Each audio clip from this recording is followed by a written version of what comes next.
Hello and good evening, ladies and gentlemen, and welcome to Waterloo Columbus Softball from Columbus Catholic High School in Waterloo. I'm David Warrington, and tonight on 1650 The Fan, we'll have a varsity softball doubleheader between the visiting Denver Cyclones and the host Waterloo Columbus Sailors. The Cyclones come into tonight's matchup with a record of 5-5 so far this year. They had an up-and-down week last week, picking up a 4-1 victory over South Hardin, as well as a 2-1 win against Grundy Center, but they dropped an 8-6 decision to Sumner Fredericksburg, as well as a 6-2 loss to Dyke New Hartford. The Sailors committed this game with a record of 8-3 on the season. Last week was very successful for the Sailors, picking up 6 wins, including a sweep at Applington Parkersburg, as well as a 14-4 victory over Union right here on the Fan. However, they did drop a contest at Waterloo West on Saturday by a final of 9-3. Since 2011, these teams have matched up 14 times, and it's a series that has been dominated by the Sailors. Columbus has won 12 of the 14 matchups, including 10 straight from 2014 until 2019. We're going to take a quick break to hear from some of our great sponsors. When we come back, we'll take a look at tonight's starting lineups and get you everything you need to know ahead of the first pitch. Stay tuned. You're listening to the Waterloo Columbus Softball pregame show on 1650 The Fan. The Waterloo Columbus Softball pregame show here on 1650 The Fan. I'm David Warrington, and we're here in Waterloo tonight. It was a 14-4 6-inning victory over Union when we were here on Friday, and the Sailors back in action right here in Waterloo. They are hosting the Denver Cyclones for a varsity doubleheader this evening. Let's go ahead and take a look at tonight's starting lineups. First, for tonight's visitors, the Cyclones of Denver High School. They will lead off the contest with Reese Johnson playing center field. Johnson, a senior who's played in every game so far this season, batting .280, 7 of 25.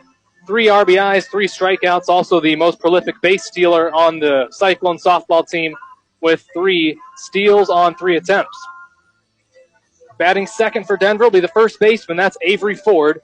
Ford is also a senior, batting .200 at 4 of 20 this season, 5 RBIs with a walk and 2 strikeouts. Batting third will be the shortstop. That's Allison Bonnet. Bonnet is batting .292 this season, 7 of 24. Leads the team in several offensive categories, 6 RBIs, 3 doubles, and 1 triple. All of those are either tied for the lead or solely the lead for the senior Allison Bonnet, batting third and playing shortstop. Batting fourth, the cleanup hitter at third base is going to be Chardonnay Hubert. Hubert, a junior, batting .364, 8 of 22. 4 RBIs, 3 doubles, that's tied for the team lead. 1 walk and 2 strikeouts on the season. Batting in the 5 spot for Denver will be the second baseman, Brooke Bonnet. Bonnet, a sophomore, is getting her 4th start of the season, batting .381 this year, 8 of 21, 2 RBIs, 2 walks, and 3 strikeouts. Batting 6th, the designated player, is Bailey Nuss. Nuss is a junior, batting .167 this year at 3 of 18, 1 RBI, 1 walk, and 3 strikeouts. Is also an option in the pitching circle both later in this game and in the second game of tonight's doubleheader. Batting 7th and getting the start in right field tonight is Briley Ackerson. Ackerson, an 8th grader in the starting lineup for Denver. Batting .231 at 3 of 13 this year with 1 walk and 5 strikeouts. That's tied for the most on the team. Batting 8th and getting the start in left field is Mia Rosecrans. Rosecrans, a freshman, batting .625, which is a team high, but it's a small sample size, 5 hits and 8 at-bats. 1 RBI, 1 double, and 1 strikeout for the freshman left fielder. And batting in the 9th spot for Denver and doing the pitching tonight is going to be Sydney Egina. Egina, a senior, has not recorded a base hit so far this season, 0 for 11, has walked 4 times, which is the most on the team. Tied for a team high with 5 strikeouts. This is her 3rd start in the pitching circle this season. She leads the team in almost all statistical categories. 24 2/3 innings pitched with an ERA of 3.97. 37 strikeouts and 30 walks, so gets a lot of strikeouts, but also had some control issues. Sydney Egina getting the start in the circle. Egina, a very talented multi-sport athlete. She was the 2A shot put state champion at Drake Stadium for the state track and field meet not too long ago, and also was a key contributor on the basketball team that Denver took down to state this past winter. So there's the starting lineup for the Denver Cyclones. And now let's take a look at the starting group for the home team in tonight's contest. That's the Sailors of Waterloo Columbus. Leading off the ball game for the Sailors and starting in center field is going to be Cameron Reginald. Reginald is one of several players that has started and played in every single game for the Sailors this year, starting her 12th contest of the year. batting .256 at 10 of 39, 8 RBIs, 2 doubles, one of just a couple triples on the team, 5 walks and 5 strikeouts. Also clear to see why she's in the leadoff spot. Most prolific base stealer by a good margin on this team, 9 stolen bases on 9 attempts. Batting second in the pitching circle for Waterloo Columbus is Haley Frost. Frost, a junior, batting .429 at 15 of 35, 11 RBIs, 3 doubles, 1 of 3 home runs this Sailor team has hit was hit by Frost. Has also walked the most out of anybody on this club with 6 base on balls. And is back in the circle after getting the night off on Friday. Again, making her 8th start of the season. She has pitched 43 and 2/3 innings, 5 wins to 2 losses. ERA is just above 2 at 2.08, 40 strikeouts and 9 walks. Great strikeout to walk ratio for Frost. Did pitch 1/3 of an inning on Friday in the ball game you heard right here on 1650 The Fan. Got a strikeout, and then in the bottom half of the 6th, Sailors put up a couple runs to end the game with the run rule. Batting third for Waterloo Columbus and doing the catching is going to be Katie Rudin. Rudin is going to be batting in the 3 spot. She's the team leader in batting average this season at .545, 18 hits on 33 at-bats, 12 RBIs, 3 doubles, 1 of the 3 home runs this Sailor club has hit over the fence, 2 walks, and just 1 strikeout for the junior catcher. Batting cleanup and getting the start over at third base is going to be Nia Simmons. Simmons is batting an even .500 so far this year at 17 of 34, 16 RBIs, team high 4 doubles, and 1 triple, 3 walks, 5 strikeouts for Nia Simmons. Batting fifth for Waterloo Columbus and getting the start in right field is going to be Sydney Gardner. Gardner is batting .394 this year. She's a junior, 13 of 33, 7 RBIs, 1 home run, 3 walks, and 8 strikeouts for Gardner. Batting sixth and getting the start at second base for Waterloo Columbus is Avery Hogan. Hogan, a junior, batting .450 this year at 9 of 20, 4 RBIs, 2 walks, and 3 strikeouts. It's also a perfect 5 of 5 with stolen bases on the base paths. Hogan, pretty much the only starter that has not started every game for Waterloo Columbus. That is because she missed some time helping lead the Sailors to a state tennis championship they recorded just this past week. They're 21st in program history, more than any other program in girls tennis. Batting seventh for the Sailors and getting the start over at first base is going to be Ella Smith. Smith was the starting pitcher on Friday and got the win in the circle. Smith is batting .371 this year at 13 of 35, leads the team and runs batted in. She's got 17 of those this year. 2 doubles, 1 walk, and 5 strikeouts for Ella Smith. Batting eighth, getting the start at shortstop is going to be Micah Bromley. Bromley, a freshman, batting .290, 9 hits and 31 at-bats. 7 RBIs, 2 doubles, a walk, and 5 strikeouts for the freshman shortstop. Batting eighth in the Sailor lineup. And bringing up the rear for Sailors is going to be Madison Rudin, getting the start in left field. So far this season, Rudin, who is a freshman, is batting .154, 4 of 26, 1 RBI, 5 walks, and a team-high 11 strikeouts. So there are your starting lineups for tonight's contest. One more time for Denver. Johnson in center, Ford at first, Bonnet in short, Hubert's at third, Bonnet is at second, Nuss is the DP, Ackerson in right, Rosecrans in left, Egena doing the pitching, and not in the batting order but doing the catching for Denver is Gonerman. For Waterloo Columbus, Reginald is leading off in center, Frost is pitching, Rudin catching, Simmons at third, Gardner in right, Hogan at second, Smith is at first, Bromley at short, and Rudin is in left field for Waterloo Columbus. Have to take this opportunity to give a huge shout-out to all of our great sponsors that help make this broadcast possible and all the broadcasts you hear of Waterloo Columbus baseball and softball this summer. Can't say thank you enough to Community Buick GMC, Electronic Engineering, Air Services, CDFS Financial Strategies, and, of course, the Waterloo Columbus Booster Club. Thanks so much to those local businesses and organizations for their support of local athletics, Waterloo Columbus Athletics, right here on 1650 The Fan. Could not bring you Columbus baseball and softball this summer without them, so certainly can't thank them enough. Quick weather update here, as I'm sure you've noticed if you tuned in at 4:50 expecting the ball game to be on your airwaves. Did have a bit of a delayed start here this evening. Of course, some rain passing through the area, but that is pretty much past. The clouds don't look great, but those clouds are moving out, and some better skies coming in. 68 degrees here in Waterloo. And it's turned into a very nice, if not a bit damp night here at the Sailor Softball Diamond. Feels exactly at 68, just like the temperature reads. Humidity is at 81% here this evening. Series history between these two clubs has been dominated by the Waterloo Columbus Sailors. Going back to 2011, as far as I could find the data online, these teams have matched up 14 times, and Columbus leads the series 12-2. They won 10 straight, starting on June 5th of 2014 through May 30th of 2019.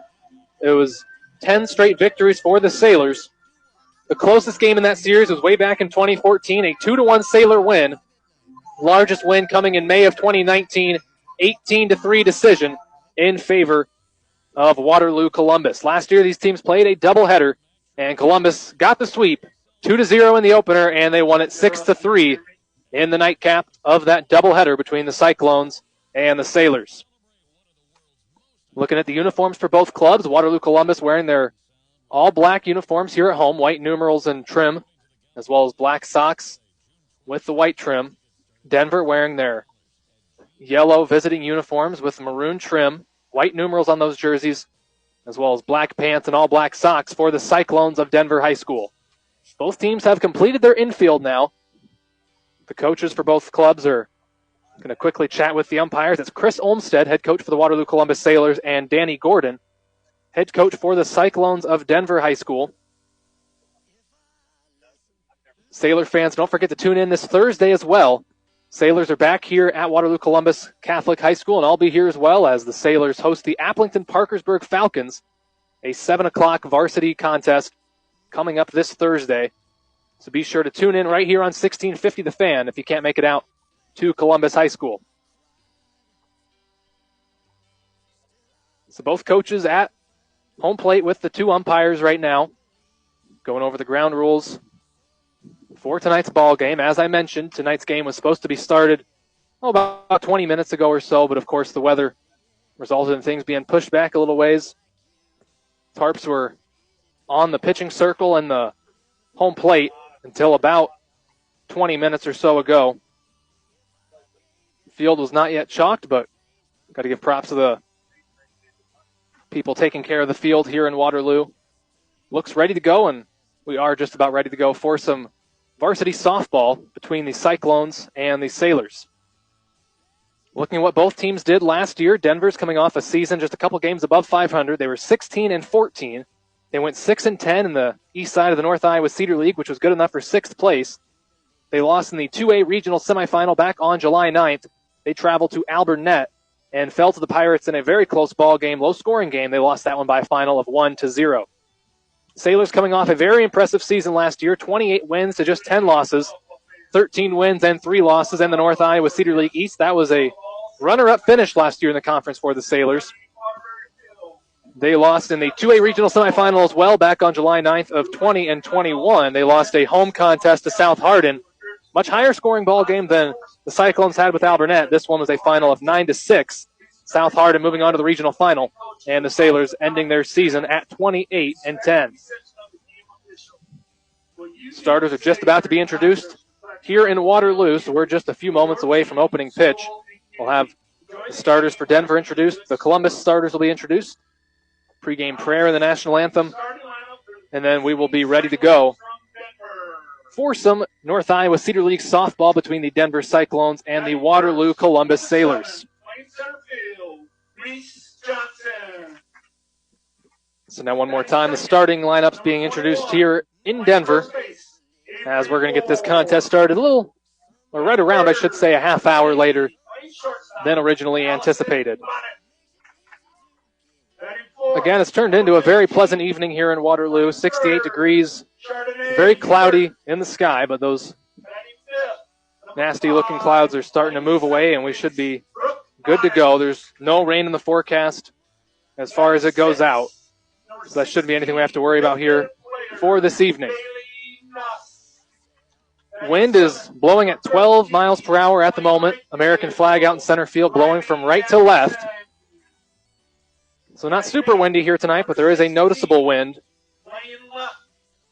Gusts have been well above 12 miles per hour. And again, that flag out in center field blowing from right to left. So anybody hitting a lot of balls over to that left side, better watch out for the wind to turn a fair ball into a foul ball.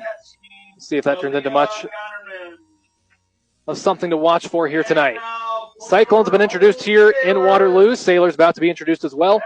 We're going to step aside, and when we come back, we'll have the first pitch of tonight's contest between Waterloo Columbus Sailors and the visiting Denver Cyclones right here from Waterloo. Stay tuned. You're listening to Waterloo Columbus Softball on 1650 The Fan. Back to Waterloo Columbus Softball here on 1650 The Fan. I'm David Warrington. Sailors at home tonight playing host to the Cyclones of Denver High School. And about 30 minutes later than originally anticipated, we're set to get some softball underway here from Waterloo. We'll take a look at the defensive alignment for the Sailors. Left to right in the outfield, it goes Maddie Roonin, Cameron Reginald, and Sydney Gardner. It's Ella Smith at first base. Avery Hogan is playing second base tonight. Nia Simmons over at third. Micah Bromley getting the start at shortstop. Behind the plate, doing the catching for the Sailors is Katie Rudin. And in the circle, I should say, getting the start for the Sailors is Haley Frost. Frost, the ace in this Sailor pitching staff, making her 8th start of the season. She's pitched 43 2/3 of an inning, 5 wins, 2 losses. ERA just a couple notches above 2 at 2.08. And 40 strikeouts, just 9 walks on the season for the junior pitcher, Haley Frost. Getting the ball game started offensively for Denver will be Reese Johnson to lead it off, followed by Avery Ford and Allison Bonnet. Johnson, the center fielder, is batting .280 this season, 3 RBIs. The first baseman, Ford, will be next. Ford so far this year batting .200 with 5 RBIs.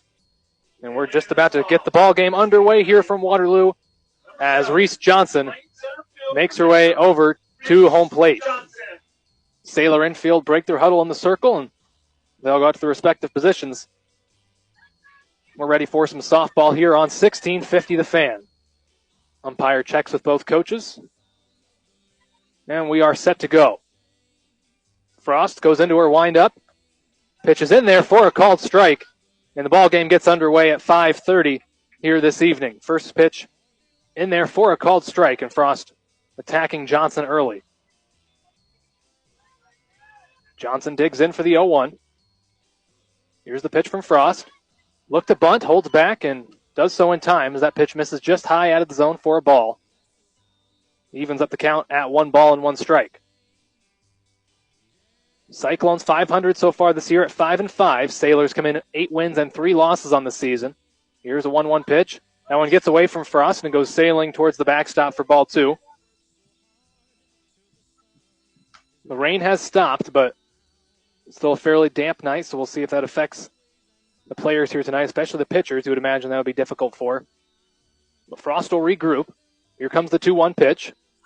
Bunt attempt was given there by Johnson, but ball goes foul to the backstop, and that'll even up the count at 2-2. Johnson is the leading base stealer on this Denver team, 3 steals on 3 attempts. And, of course, batting in the leadoff spot, got to assume she's probably the fastest player on this team, as here's the 2-2 pitch. That one's chopped into play. It's going to just stay foul. Smith picks it up, goes for the tag, and makes the tag. Good play there by Smith. Very slow roller just to the left of the first base foul line. But Ella Smith stays with the heads-up play and gets the unassisted putout. That's the first out of the side, and that'll bring up Avery Ford for the Cyclones as she stands in on the right side. Frost, a right-handed pitcher, as that first pitch just catches the inside corner of the strike zone for a strike. Ford is a senior, batting .200 this season, 4 hits on 20 at-bats with 5 RBIs. Has been walked once and has struck out twice. Here's the 0-1 pitch. Holds back her swing and does so wisely as that one misses high out of the zone for ball 1. A ball and a strike on Ford, the senior first baseman, batting second. Here's the 1-1 pitch. Puts that in play just past the outreaching glove of Frost, and that'll get just a few feet into center field for a base hit. That'll be the first hit of the ball game for the Cyclones as Avery Ford sends a little ground ball into center field. So that'll bring up the shortstop, Allison Bonnet. Bonnet's also a senior, batting .292 this year, 7 of 24, and she leads the club and runs batted in with 6. Also has the team's lone triple this season. Swings the first pitch, pop up, and Avery Hogan's going to take care of it herself, ranging back into very shallow right center field. And that's a first pitch out for Bonnet. And we've got 2 away here in the top half of the first. That'll bring up Chardonnay Hubert, the junior, batting cleanup for Denver. She comes into tonight's ball game batting .364 this season, 8 of 22. 4 runs batted in, tie for the team lead in doubles with 3. She's got a runner on first and 2 away here in the first. Here's the pitch from Frost. First pitch swung on again, high fly ball, but it's not very deep. And some miscommunication out in the outfield briefly, but the catch is made by Cameron Reginald, calls off Maddie Rudin, and that will retire the side. Just the one hit and nothing going for Denver. Columbus back up in the bottom half of the first when we come back. Stay tuned. You're listening to Waterloo Columbus Softball on 1650 The Fan. Welcome back to Columbus Softball here on 1650 The Fan. It was not quite a 1-2-3 inning in the first for the Sailors, but they did get 3 of the first 4 batters to go down, and they come in to take their first cuts with a scoreless ball game. Starting in the field for Denver, left to right in the outfield, Rosecrans, Johnson, and Ackerson. Ford is playing at first base. A couple of Bonnettes make up the middle infield. That's Brooke Bonnett playing at second base, and Allison Bonnett is getting the start at shortstop. Huber is at third base. Gonnerman is doing the catching. And in the circle, getting the start for Denver is Sydney Egena. Egena, a talented multi-sport athlete, was a key member of that basketball team that Denver brought to Des Moines for the state tournament this past winter, and was also the state champion in the shot put for Class 2A just a couple of weeks ago. Egena comes in with an ERA just below 4, 3.97. She'll look to see if she can get that down even farther here tonight. Leading off the ball game is Cameron Reginald for Waterloo Columbus. She digs in from the right side. Egena, right-handed pitcher as well. First pitch to the Sailors. That's a check swing. And they're going to say she just held up in time, and that's ball 1. Reginald, one of several players that's played in and started every ball game so far this year for the Sailors. Batting .256 is the junior. As here's the 1-0 pitch. Swings and sends it back for a foul ball. Evens up the count at 1-1. 8 RBIs to Reginald's credit this year. 2 doubles, 1 triple. And she's also been perfect on the base paths. Most prolific base stealer as well. The perfect 9 of 9 on stolen bases is Reginald. So ball and a strike here. Egena sends in the 1-1. That one's well inside. Nearly caught Reginald, but does just miss her. That is ball 2. Egena's had some struggles with her control. She has 37 strikeouts. Very impressive number there, but also 30 walks. She's definitely had her control issues so far this season, but she's been effective when she's been able to keep those out. But that pitch misses high, and the count goes to 3-1. Egena at risk of losing the first batter of the ball game for the Sailors.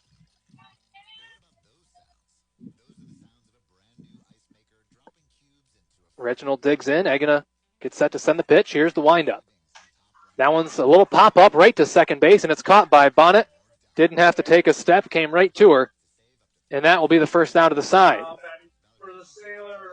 Takes 5 pitches to get the first out, and that will bring up the pitcher, Haley Frost. She'll dig in from the left side. One of just a couple left-handed batters in this Columbus lineup. Frost, a .429 hitter so far this season. Very much a two-way player, great pitcher, but also great with the bat in her hands. Here's the first pitch. Holds up on her swing, and it misses. 1 ball, no strikes to the junior. Frost is in double digits with their runs batted in at 11. 3 doubles, and also has one of the 3 home runs the Sailor Ball Club has hit so far this year. Here comes the 1-0 pitch. Swing and a miss. That's strike 1. Good cut by Frost, but comes up empty. Count is even up 1 ball and 1 strike. Here with nobody on and 1 away in the bottom half of inning number 1. Scoreless ball game so far between the Sailors and the Cyclones very early on in this contest. Here comes the 1-1 pitch. That one's sent out of play over the fence behind home plate, and that's a foul ball. Frost will have to choke up here with a 1-2 count. Ball and 2 strikes as Egena works ahead in this at-bat. Egena gets set, steps on, goes into her windup. Here's the 1-2 pitch. Waits on that one and sends a drive into left center field. That's going to keep rolling. Frost takes a look now, goes to second base, slides in safely. And that's a double for Haley Frost. It was a very high, slow, off-speed pitch from Egena. Frost wisely laid off until it was where she wanted it and sends a drive that just rolled into left center field. So now a runner on second base for Katie Rudin. The catcher bats third for Waterloo Columbus. He has the best batting average on the club at .545, 18 hits and 33 at-bats so far this year. Also has a dozen RBIs, chance to make it 13 here. First pitch misses out of the zone for a ball.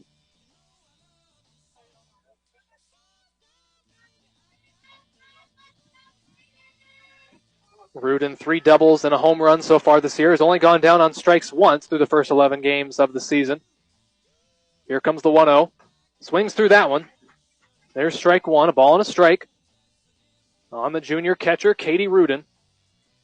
She bats with Haley Frost over on second base after her line drive double into left center field.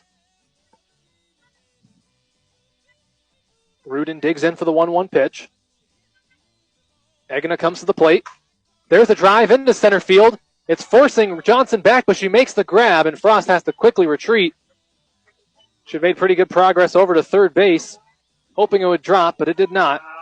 Johnson made her way back and made the grab. And we've got 2 away. Frost remains at second base. That brings up Nia Simmons. It looks like we're going to have a courtesy runner entering the ball game here with 2 outs. Frost is the pitcher, so she, of course, does get a courtesy runner, and that is going to be Olivia Surma. Olivia Surma enters the ball game to run for the pitcher, Frost. She will do so with 2 outs, standing aboard at second base. Surma has played in almost every game this year, 9 of the 11 games coming in. Has not made a start, but has been used frequently in that courtesy running role. She will do so here as Nia Simmons digs in with 2 away.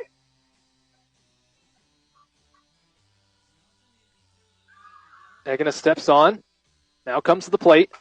That one's going to go foul down the first base line. First pitch of the at-bat to Simmons is a foul ball.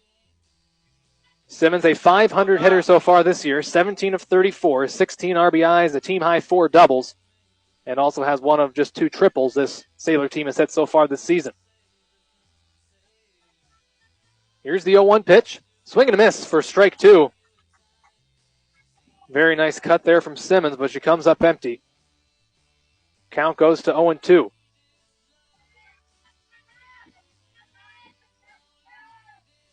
Simmons digs in for the 0-2 pitch. Here's the delivery.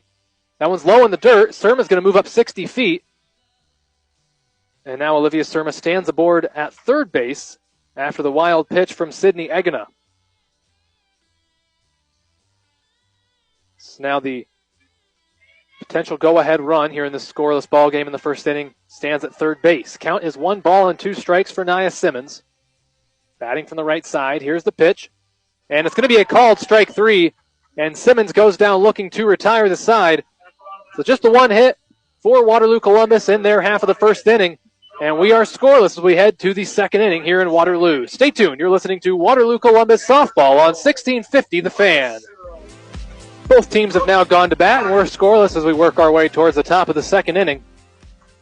It'll be Brooke Bonnet leading off the inning for the Cyclones. Haley Frost took just 10 innings to get out of things in the top of the first. Did give up 1 hit.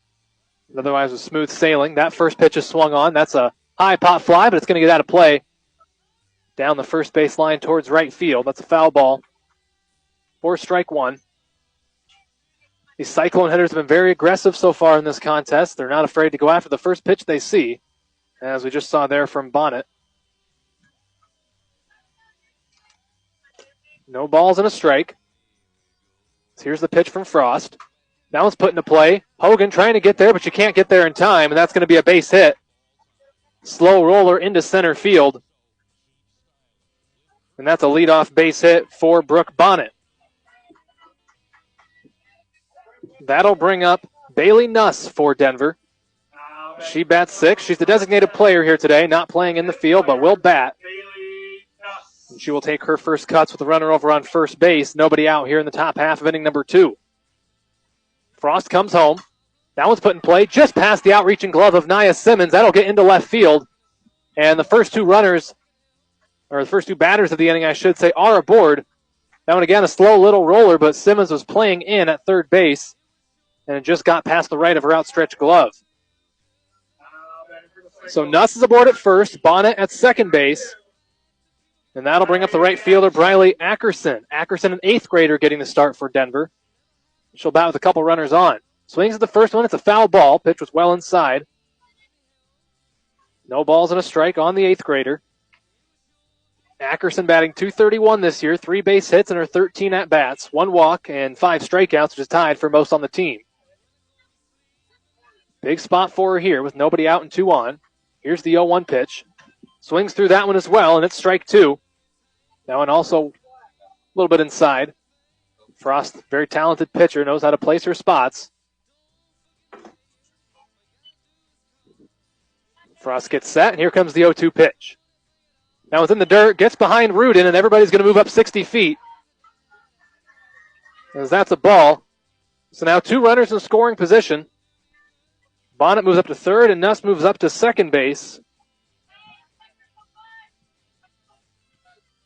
As Ackerson gets set to take the 1-2 pitch. Here's the delivery.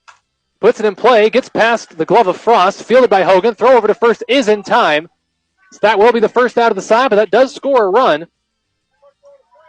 As coming in to score is Brooke Bonnet. She was aboard at third base, and now it's a 1-0 ball game. Denver strikes first here in Waterloo.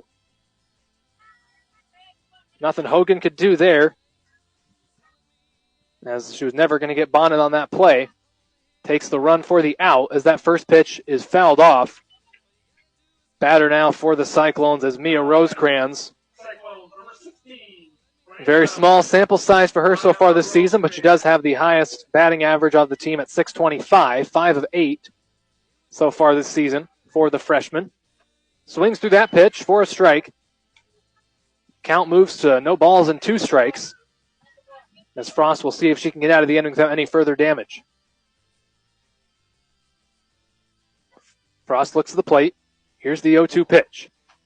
Now it's put in play, but it's going to go foul down the third baseline.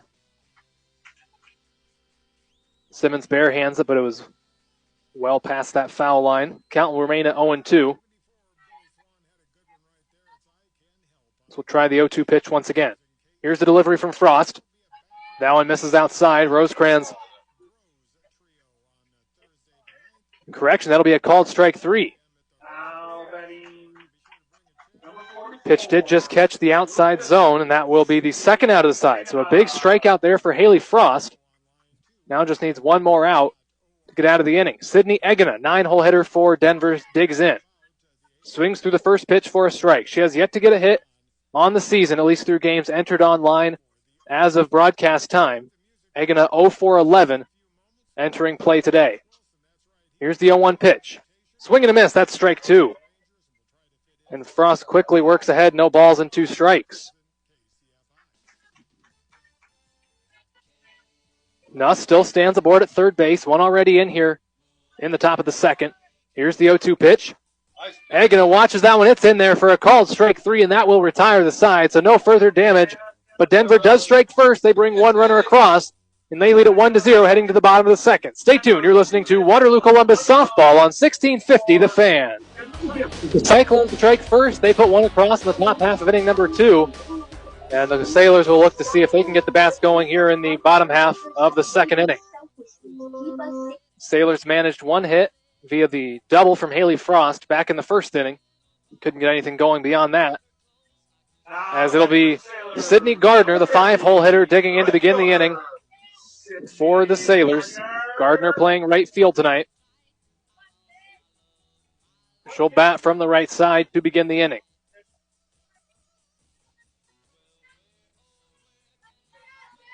Took Egena 16 pitches to get out of that first inning. Gave up the 1 hit, but nothing else.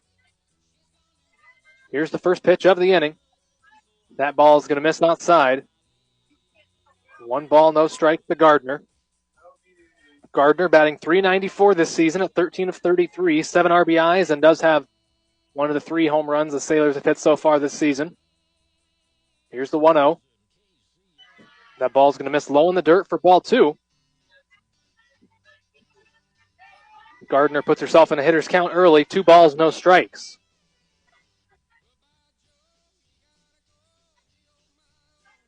Egena with the 2-0 delivery. That one's put in play. Hard line drive just past the outstretched glove of the second baseman, Bonnet. And Gardner is aboard to begin inning number 2. So first batter of the inning reaches in the form of Sydney Gardner. And now digging in will be the second baseman, Avery Hogan. Hogan, a junior, batting .450 this year, 9 of 20, 4 RBIs, 2 walks, 3 strikeouts. The 6-hole hitter for Waterloo Columbus. Digs in with Gardner over at first base and nobody out. Lays down to bunt. That's going to go off her bat and then right into her face mask of the helmet. Doesn't seem to be any worse for wear after that. No balls and a strike after the foul ball.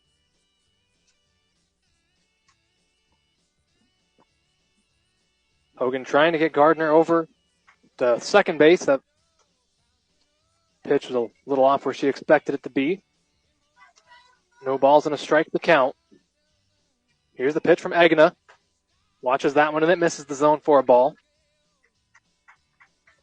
Ball and a strike to count on the junior second baseman for the Sailors.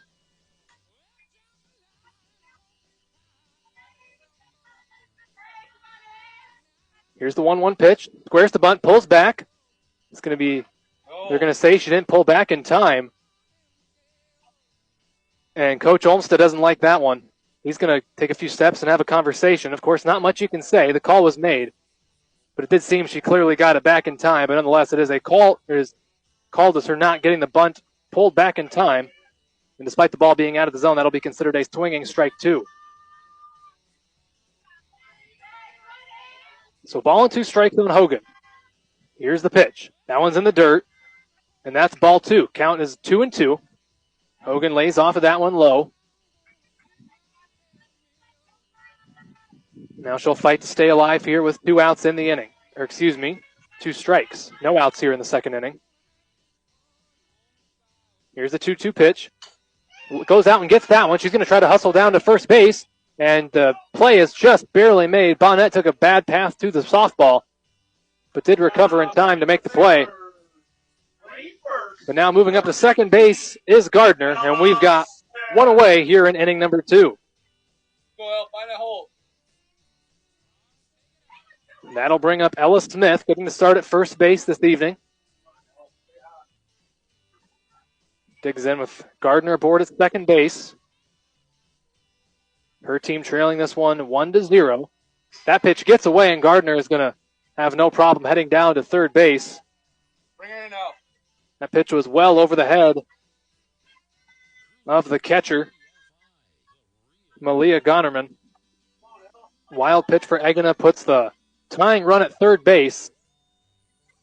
And Smith, the great RBI opportunity here. Smith leads the club in RBIs with 17. Watches that pitch, and it's a ball. 2 balls and no strikes. Smith also has a very good batting average at .371. Also a couple of doubles to her credit so far this season. Egina gets set. Here's the windup. That pitch does catch the zone. It's a called strike 1. This count moves to 2-1. Smith, the 7th hitter in the Sailor lineup, trying to tie the ball game here with the tying run over at third base. Sailors trailing 1-0 to the Cyclones right now. Here's the 2-1. Puts that one in play, but it's fouled down the first baseline. And the count is evened up at 2-2. So now Smith will have to protect.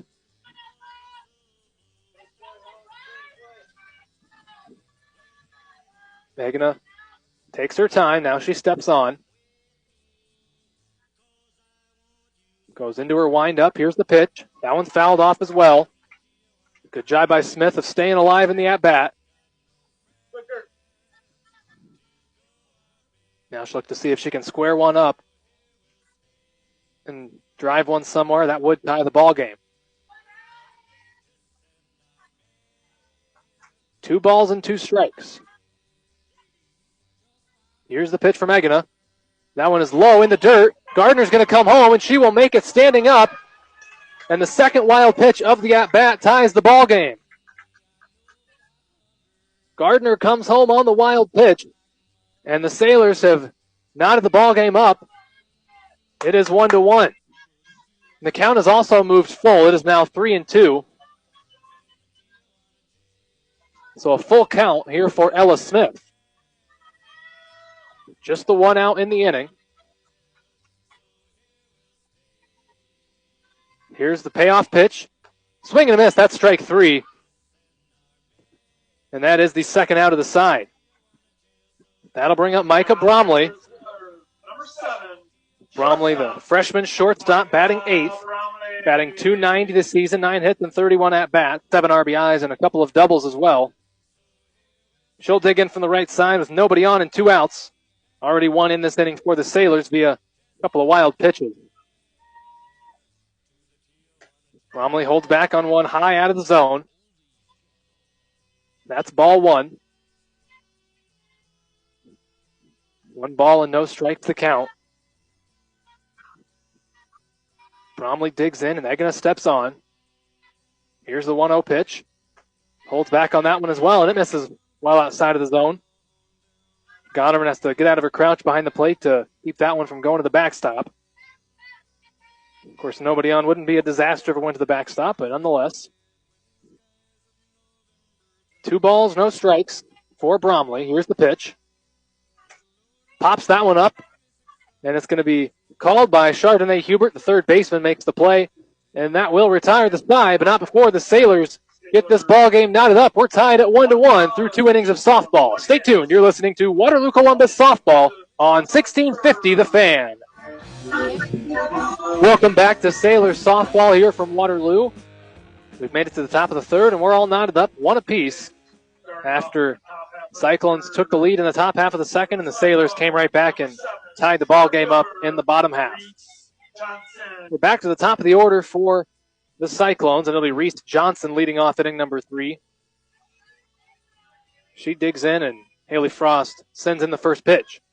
Bunt is laid down. It stays just fair in front of home plate. And it looks like we're going to have a discussion between the umpires, and the call has changed. It is now a foul ball. So what initially looked like a bunt single for Johnson will instead be just a foul ball. Count goes to 0-1. Johnson 0 for 1 on the day. She grounded out to Ella Smith at first base in her first at-bat. Now digs in here leading off inning number 3 for the Denver Cyclones. 0-1 pitch. That one's bunted as well. Frost will field her position, throws over to first base. It is well in time. And that's the first out of the side. Frost just takes a couple steps out of the circle, goes and gets the softball and makes a throw over to Smith at first base.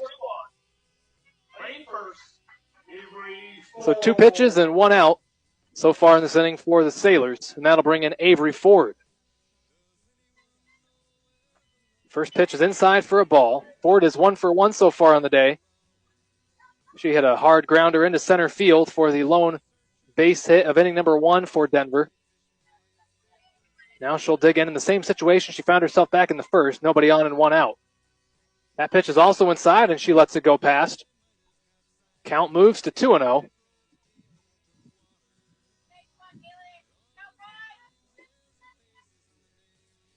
Here's the 2-0 pitch from Frost. That one's looked at, and a called strike 1 is the call from our home plate umpire. Avery Ford watches that one go past. Frost makes up some ground in the AB. Now 2 balls and a strike. Here's the 2-1 pitch. That one just catches the inside portion of the strike zone as well. And now the count is evened up at 2-2. Good job by Frost to come back after falling behind 2-0. And now she'll look to go after Ford with 2 strikes. Here's the 2-2. That one's put in play. Slow roller to Simmons. Jill Field, throw over to first base. It is in time. And we've got 2 away. Slow little ground ball to Simmons, who is somewhat playing in. 2 up, 2 down so far, and that'll bring up Allison Bonnet. Bonnet, the shortstop, batting third for Denver. She digs in with 2 away and nobody on here in the top half of inning number 3. Here's the pitch from Frost. That one's looked at. It's a called strike. 0-1 the count. Bonnet popped out to Avery Hogan over at second base in her first at-bat of the ball game. So comes into this one 0 for 1 in the day. Here's the 0-1 pitch. That one's put in play just past the glove of Frost. Hogan tries the backhand but can't quite get there in time. And that'll be a 2-out single for Allison Bonnet. That one just gets into left center field. And Cyclones trying to get some 2-out magic going here in the third inning. Chardonnay Hubert steps in. The junior's 0 for 1 in the day. Just like her last at-bat, she comes up with a runner on and 2 outs. Watches the first pitch. It misses inside for ball 1. Last time Hubert sent a pop-up out to center field. Was taken care of by Reginald to retire the side. Again, bats with 2 outs, this time in the 3rd inning. Here's the 1-0 pitch. That one's looked at as well, and it's called for a ball. 2 balls and no strikes on the junior third baseman. Hubert regroups, digs in, and she'll go to bat with the 2-0 count. Here's the 2-0 delivery from Frost. That one's popped up over to Reginald in center field. She takes a look at it, adjusts, and makes the grab, and that will retire the side. So again, a base hit for the Cyclones in the inning, but no runs come across. Our score remains 1-1 heading to the bottom half of inning number 3. Stay tuned. You're listening to Waterloo Columbus Softball on 1650 The Fan. Well knotted up at 1 apiece here in Waterloo as we get set to begin in that bottom half of inning number 3. 1 hit for the Cyclones in the top half of the inning, but nothing else going on. We remain knotted up at 1. Madison Rudin will take her first cuts of the ball game here in the bottom half of the 3rd, batting from the left side. Sydney Egina still a pitcher in the circle for Denver as the first pitch gets away well over the head of Rudin. Ball and no strikes. Rudin, a freshman in the starting lineup for the Sailors, batting .154 entering play today with 1 RBI, 5 walks. Here's the 1-0 pitch. Watches that one. It just catches the outside portion of the strike zone. That's going to make the count 1 ball and 1 strike to even things up.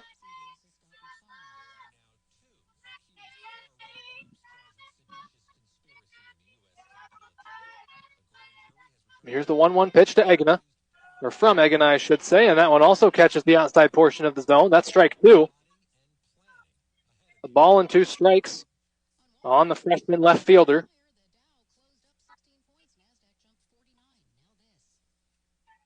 Here's the 1-2. That one's outside and will be called a ball, and the count is evened up at 2-2.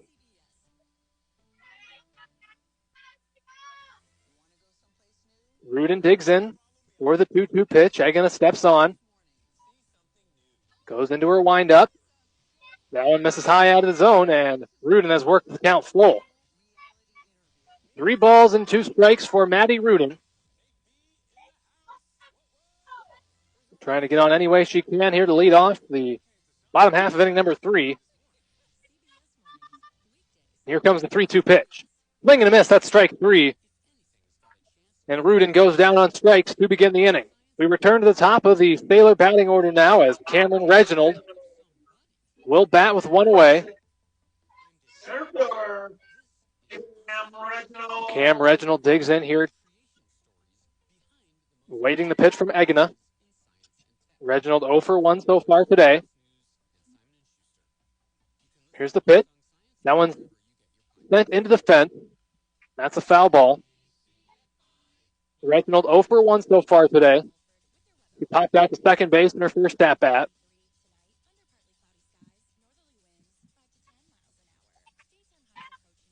No balls and a strike here. Egina goes into her windup. Left speed pitch misses the outside portion of the strike zone. It evens up the count at 1-1. Reginald digs in for the 1-1 pitch.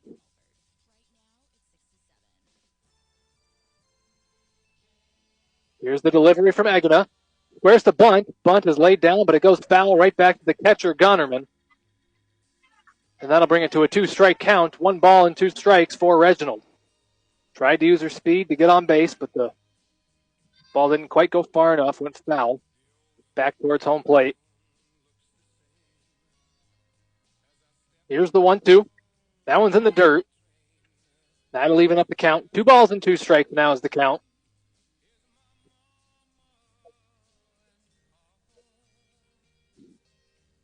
Reginald digs in for the 2-2.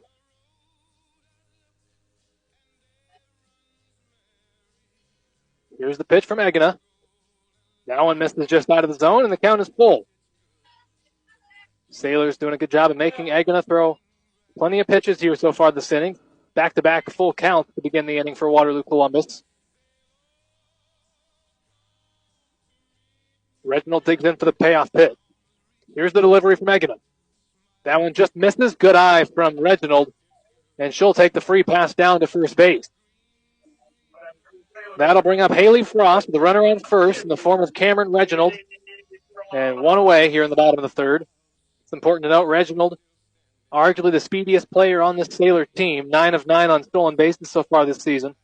Got to keep an eye on her over there at first base as Frost digs in from the left side.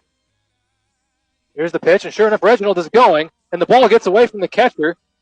Reginald takes a nice big turn at second base and goes back.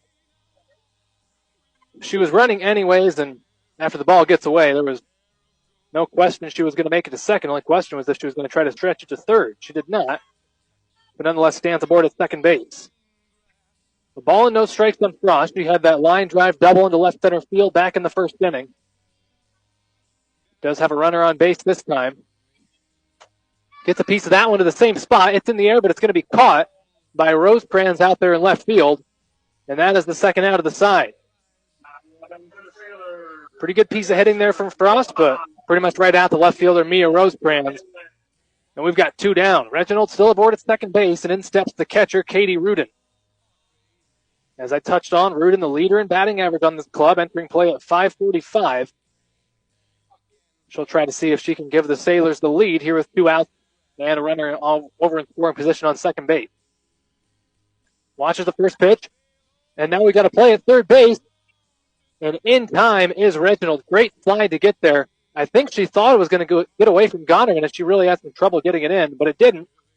Nonetheless, Reginald's in there safely at third base, and now the go-ahead run's just 60 feet away. Ball and no strikes. 1-1 ball game here in Waterloo. Denver and the Sailors all knotted up. That pitch misses inside, and the count goes to 2-0.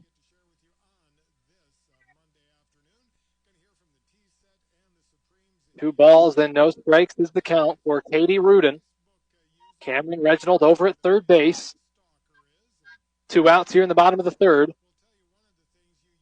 Here's the 2-0 from Egina. That one's looked at, and it's a called strike 1. So Egina gets some ground back in the at-bat. It's 2 balls and a strike.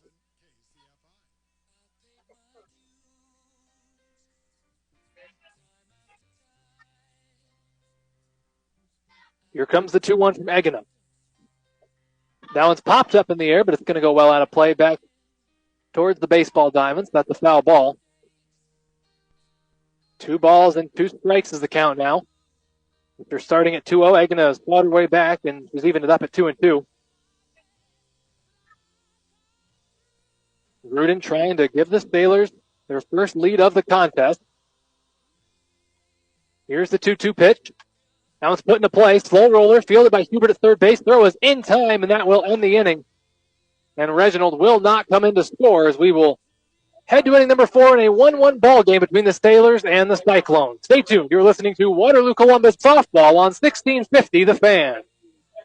The play 3 full here in Waterloo, and we're all knotted up at 1 apiece. Both runs coming back in the second inning. Denver taking the brief lead, and Sailors tying the ball game right back up. It's been an efficient ball game from Haley Frost so far. 3 innings of work, has thrown just 36 pitches, and of course just the 1 run allowed. It'll be 5, 6, and 7 for Denver. As digging in to begin the inning is going to be Brooke Bonnet. Sophomore second baseman will take her second at-bat of the contest. Comes in 1 for 1 to this at-bat. Frost goes into her windup. There's the pitch. It's in there for a called strike. Frost works ahead quickly, 0-1. Bonnet grounded into center field for a base knock in her first at-bat of the ball game. Here's the 0-1 pitch. There's a foul ball. One kind of got up and in on Bonnet, and she was able to foul it off back into the fence behind home plate. No balls and 2 strikes now the count.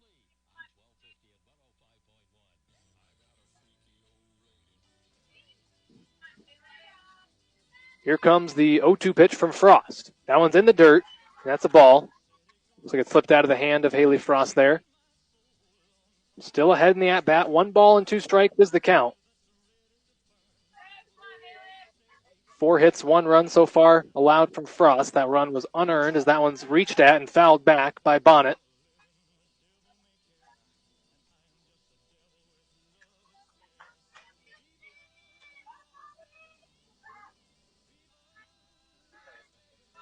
Frost gets set to deliver the 1-2.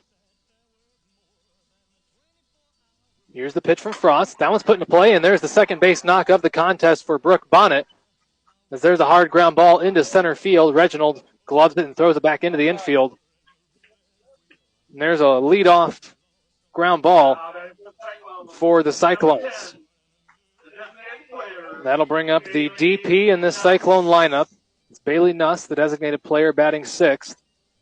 She digs in with a runner on first. She had a base hit her first time up. She'll square to bunt, misses it, and that's a strike. Nuss did not pull back, just missed the ball in the bunt attempt. Count goes to 0-1. Nuss sent a ground ball into left field back in inning number 2. Here's the 0-1. Does not square to bunt. Swings away, and it's a swing and a miss for strike 2. No balls and 2 strikes for the junior. Frost quickly ahead in this at-bat. Here comes the 0-2. That one's high out of the zone for a ball. Ball and 2 strikes is the count now. Bonnet still over there at first base. Nobody out here in the top of the 4th. It's a 1-1 ball game. As that pitch is grounded, backhanded by Bromley at short. She'll throw to second, but it's not in time. As Bromley decided to go over to second base to try to get the lead runner, Bonnet. The throw was well after the fact. The Bonnet had slid in there safely. And there's a runner on both first and second base to begin the inning. That'll bring up the right fielder. That's Briley Ackerson. The 8th grader digs in with 2 runners on, including 1 in scoring position at second base. Swings the first pitch she sees and sends a foul ball into the backstop. No balls and a strike. Nuss over there at first base for the Cyclones. Bonnet over at second. Ackerson trying to get her first RBI of the season. Here's the 0-1. Fouls that one off. Looked a bit inside, but chased it and catches part of her bat. Count moves to 0-2. Frost had no problem working ahead of hitters in this inning, but both times so far they've been able to reach. One via the hit and one via the fielder's choice that did not result in an out. Here's the 0-2. That one's a awkward little pop-up and it will hit the fence. So that's a foul ball. No balls and 2 strikes. Remains the count.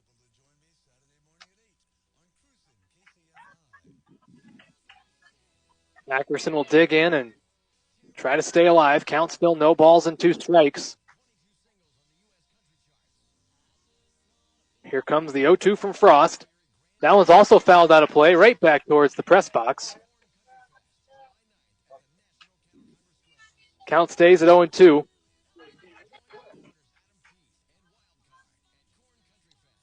Nuss at first base for the Cyclones. Bonnet at second. Nobody out. Here's the 0-2. Swing and a miss. That's strike 3. And Frost gets a much-needed out number 1. Especially a strikeout as nobody advances. The runners still stay at first and second. Here comes the 8-hole hitter for Denver. That's Maya Rosecrans. She'll take her second cuts of the ball game. Swings through the first one for a strike. 0-1 count on the freshman. Rosecrans 0 for 1 so far today. Struck out looking her first at-bat. Here's the 0-1. Squares the bunt, lays it down, but it is foul to the left of the third base line. And now the count goes to 0-2. Rosecrans will jog back down to the home plate. She'll step out, take a couple practice swings, and step back in, trying to help out her squad as we're in a 1-1 ball game here in Waterloo. Here's the 0-2 pitch.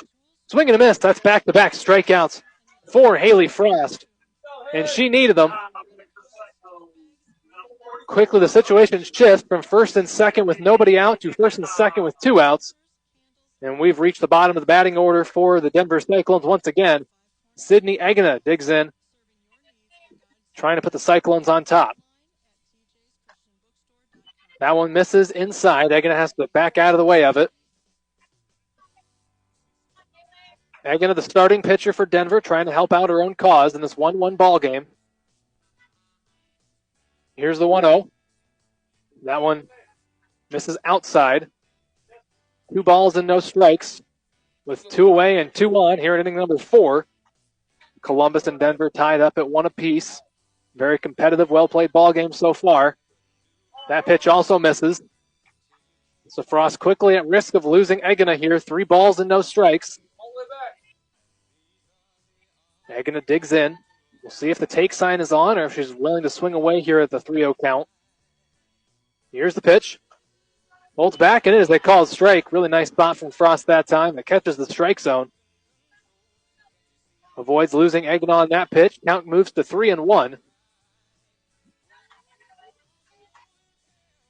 Frost comes in with a 3-1 pitch. That one misses high out of the zone, and that's ball 4. And Egina takes the free pass over to first base. Bases are now loaded. And that brings up the top of the Denver lineup. That'll be Reese Johnson. I believe we're going to have a courtesy runner over at first base. As Danny Gordon, head coach for Denver, takes a quick chat with the home plate umpire.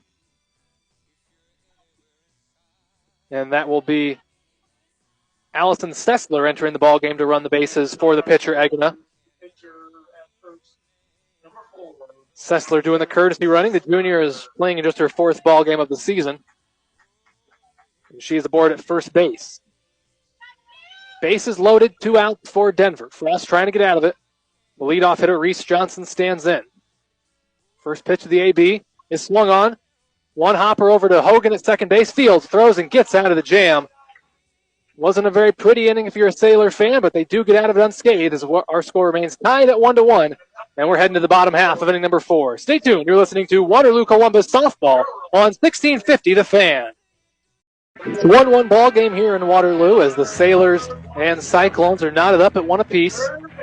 Bottom of the 4th here from Columbus Catholic High School as Nia Simmons will begin the inning for the Sailors. Sailors will go 4, 5, 6 in the bottom half of the 4th. Egina still out there for Denver. Giving up just the 1 run so far. First pitch swinging is Simmons as there's a short little pop-up and it's caught by the first baseman Ford for the first out of the side. So 1 pitch, 1 out. Simmons goes down on the pop-up, and that'll bring up Sydney Gardner.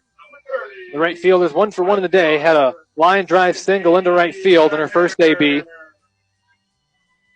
She digs in for her second at-bat of the ball game here in the 4th. Watches the first pitch, and Egina misses high for a ball. 1 ball, no strikes. Gardner playing right field here tonight for the Sailors. Batting 5th in the order. Second pitch misses for a ball. Count moves to 2-0.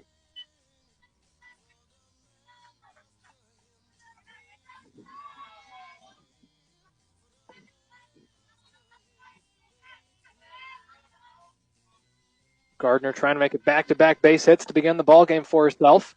But that pitch just catches the outside portion of the zone for a called strike. Count moves to 2-1 for Gardner.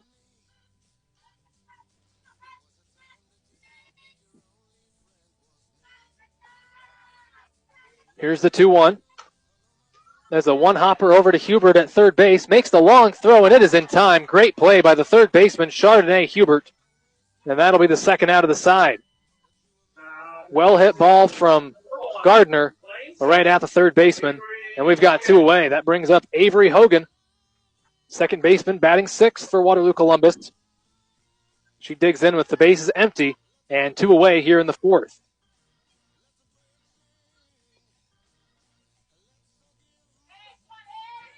Agana sends the pitch.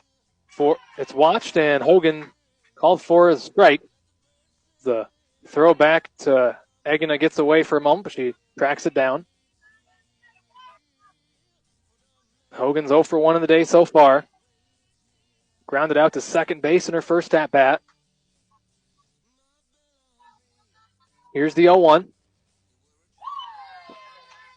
Slow off-speed pitch, misses outside that time. It's a ball and a strike.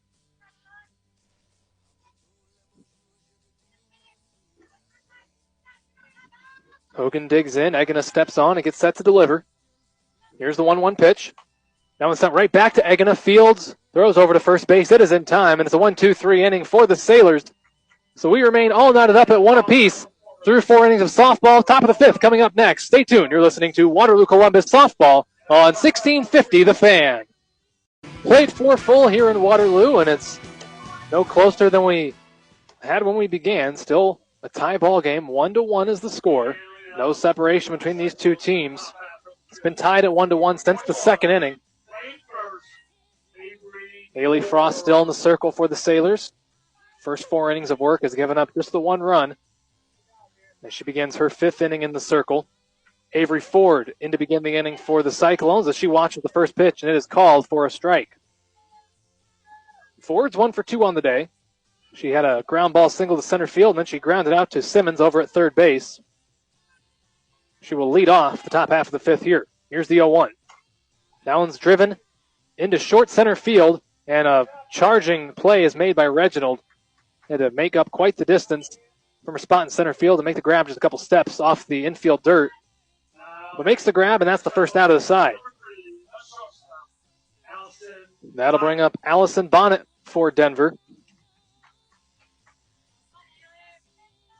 Bonnet digs in here with nobody on and 1 out in the 5th. Frost goes into her windup. There's the pitch. Looks at that one, and it's a ball. Bonnet's also 1 for 2 on the day. Her first at-bat resulted in a pop-out to Hogan over at second base. Then she had a ground ball that made its way into center field for a base knock. Here's the 1-0. That one's looked at as well. That one's inside. And that's ball 2. 2 balls, no strikes to count. 1 away and nobody on here in the top half of inning number 5. 1-1 ball game here in Waterloo as here's the 2-0 pitch. That one's chopped. It's going to go foul, however. Simmons was charging, but ball goes well to the left of the third base foul line. Counts now 2-1 for Bonnet.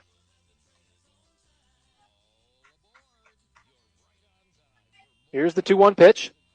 That one's in the dirt. That's ball 3. 3 balls and a strike to count for the senior Allison Bonnet.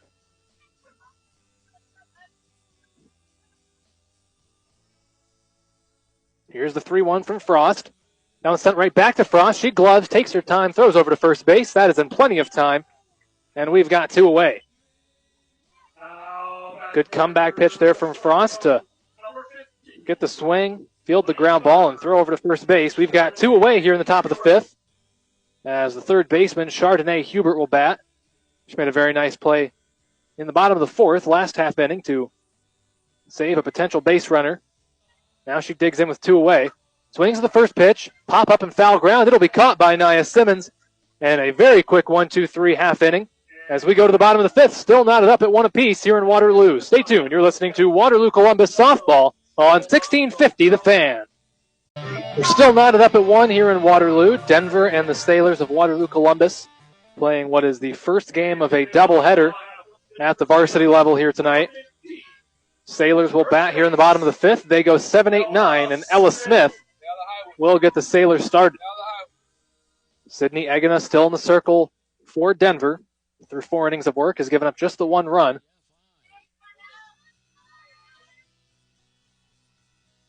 Here's the first pitch of the inning.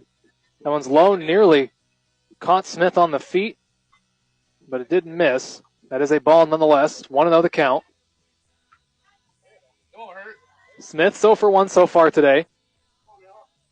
Went down on strikes in her first at-bat.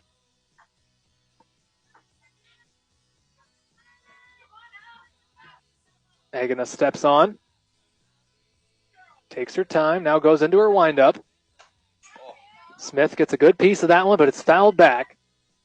Count will be evened up at 1 ball, 1 strike. Step at it. Smith comes into the ball game with the team lead in RBIs. She's driven in 17 runs so far this season through the first 11 ball games the Sailors have played. Sailors come in with a record of 8-3. Cyclones 5-5 so far this year. Here's the 1-1. Good job by Smith of holding back and not swinging at that strike, or that ball out of the zone, I should say. It's a ball. 2 balls and a strike is now the count. Smith trying to lead off the inning effectively for the Sailors. See if she can hand the baton to the players behind her in the order. Puts that ball in play under the glove of Egeman. The throw is made, or Egena, I should say, excuse me, and Bonnet makes the play at second base for the first out of the side. So the second baseman, Brooke Bonnet, makes the play, and we've got 1 away here in the 5th. That'll bring up Micah Bromley. The freshman shortstop digs in.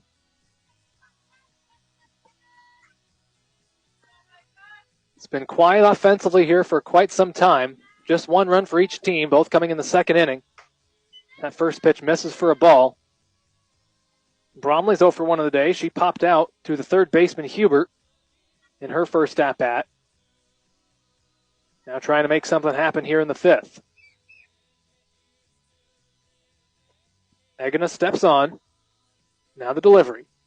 That's a foul ball. Looks like off the umpire's face mask. I'll step out and regroup briefly. Count moves to 1 ball and 1 strike. Looks like our home plate umpire here tonight is all right. And Bromley will dig in for the 1-1 pitch. Egena steps on. Now goes into her windup. Here's the 1-1 pitch. Good job by Bromley of holding back at 1 high out of the zone. She works ahead in the count, 2 balls and a strike. 1 away and nobody on here in the bottom half of the 5th. We're all tied up between Denver and Waterloo Columbus at 1 apiece. Here's the 2-1 pitch. That one's popped up over the fence and out of play. Count moves to 2-2. 2 balls, 2 strikes for the freshman shortstop. Just 2 hits so far in the ballgame for the Sailors. Trying to get the offense going here in the 5th inning. Here's the 2-2 pitch. That one's in the dirt. That's ball 3, and the count is now full, 3-2.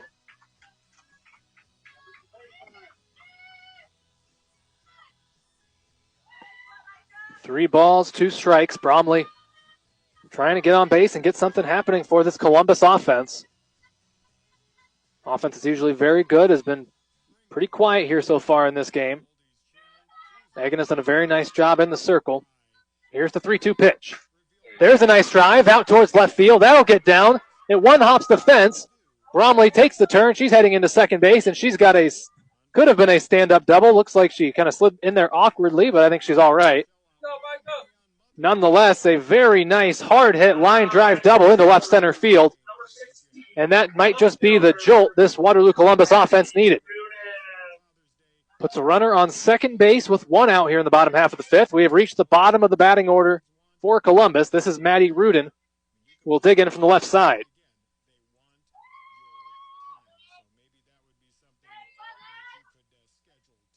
Rudin just 1 RBI on the season so far. It's a great chance to get number 2 as that one's in the dirt. But nice job by Gonerman behind the plate to keep it from going to the fence. And Bromley's forced to stay put there at second base. Rudin went down swinging her first at-bat. Now digs in with a runner in scoring position, 1 out in a tie ball game here in the bottom of the 5th. Here's the 1-0. She squares the bunt, reaches for it, but misses, and that'll be strike 1. 1 ball and 1 strike is the count on Maddie Rudin, the freshman, batting here in the 5th.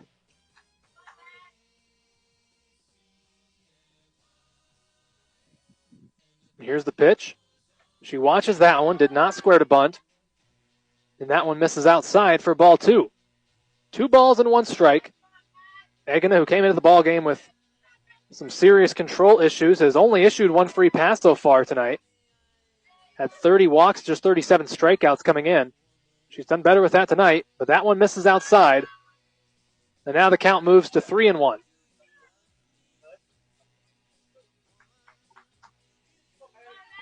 Three balls and 1 strike to count. What would be the go-ahead run is standing over at second base.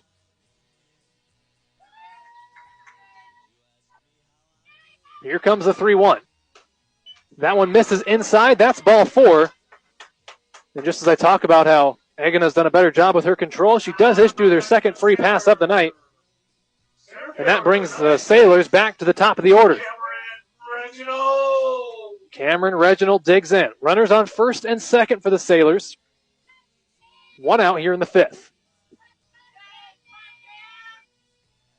Egina trying to refocus. Now she goes into her delivery. That one's fouled back. Reginald just off on that one.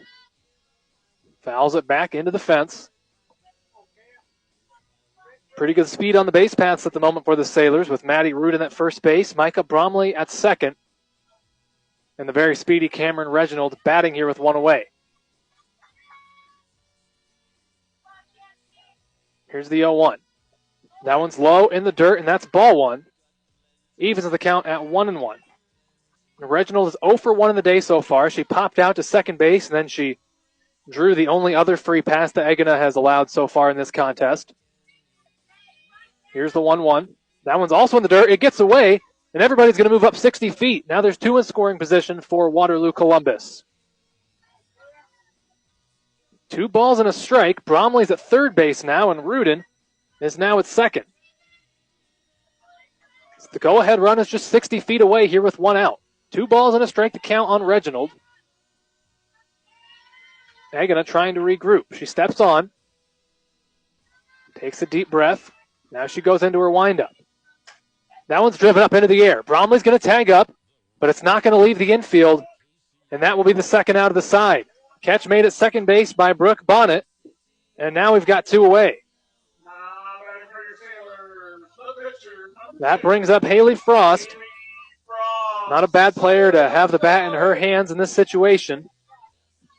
2 outs, runners on second and third in this tied 1-1 ball game here in the 5th inning. Here's the first pitch. Swing and a miss. Nice cut by Frost, but she swings through it. It's 0-1. Frost steps out, regroups, takes a couple practice swings. She'll time up the pitch. Frost with 11 RBIs so far this season. Couple in scoring position out there for her at the moment. Here's the 0-1 pitch. That one's well outside. They'll throw back to third base, but Bromley is back in time. She dives in safely. Count is 1-1. Frost is 1 for 2 so far today. She doubled on a line to left center. Then she flew out to left field in her second at-bat. This one's the most important at-bat she's had so far. A couple runners in scoring position. Here's the 1-1. That one's just going to catch the zone for a called strike. Now Egina just a strike away from getting out of the second and third situation here in the 5th. Frost digs in for the 1-2 pitch. Rudin at second, Bromley at third. Here's the pitch. Swings through one outside of the zone, and that's strike 3. Sailors get a couple runners in scoring position, but they don't come in to score, and our score remains tied up 1-1 as we head to inning number 6. Stay tuned. You're listening to Waterloo Columbus Softball on 1650 The Fan. Played 5 full here in Waterloo, and we're still tied up. 1-1 is our score between the Denver Cyclones and the Waterloo Columbus Sailors. Sailors had a good chance to score that previous half inning, got runners to second and third with 1 out, but it wasn't to be, as we remain all knotted up here to begin at the top half of inning number 6. It'll be 5, 6, and 7 in the batting order for Denver, and Brooke Bonnet will lead it off for the Cyclones to begin the 6th.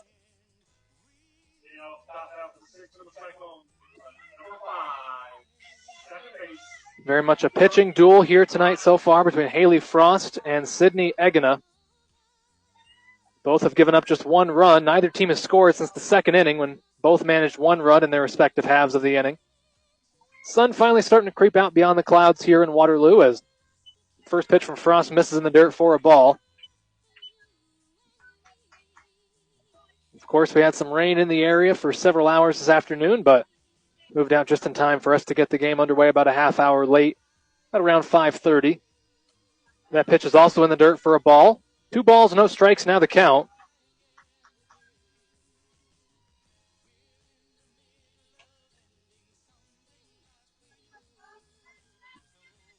Bonnet had a nice game so far. She's 2 for 2.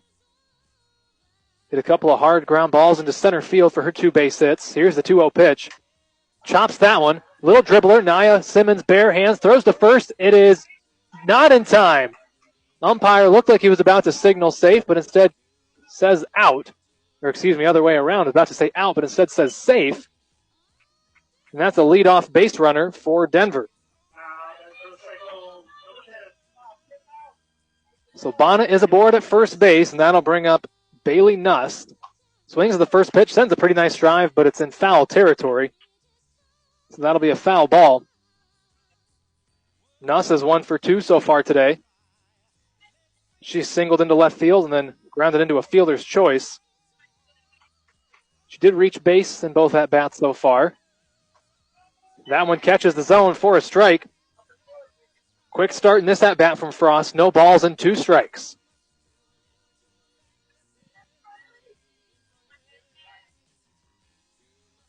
Here's the 0-2 from Frost. Swing and a miss on an off-speed pitch, and that's strike 3. Really nice pitch from Haley Frost. That's a much-needed first out of the side. That brings up the 8th grader in the starting lineup for Denver, Briley Ackerson. All 3 of her at-bats so far have come with runners on. This one's no different. Bonnet over at first base. Swings through the first pitch for a strike. Ackerson's 0 for 2 so far today. Grounded out to second base and then went down swinging last time. She's quickly behind no balls and a strike to Haley Frost. Frost with the 0-1 delivery. There's a drive out towards right field. Gardner's there and she makes the grab. And that's the second out of the side. Fairly well hit ball there by Ackerson, but Gardner didn't have to move too far. It's a few steps to her left and she makes the grab on the run. 2 down here at the top of the 6th. That'll bring up Maya Rosecrans for Denver. She'll bat from the right side, runner over at first base. 2 outs here in the top of the 6th. Frost with the first pitch. That one's high, but it's going to be a foul ball. Goes well over the fence behind home plate. No balls and a strike. Rosecrans comes into this AB 0 for 2. Has gone down on strikes both times, once looking, once swinging. Sends a ground ball over to Simmons at third base. She gloves, throws over to first. It is in time.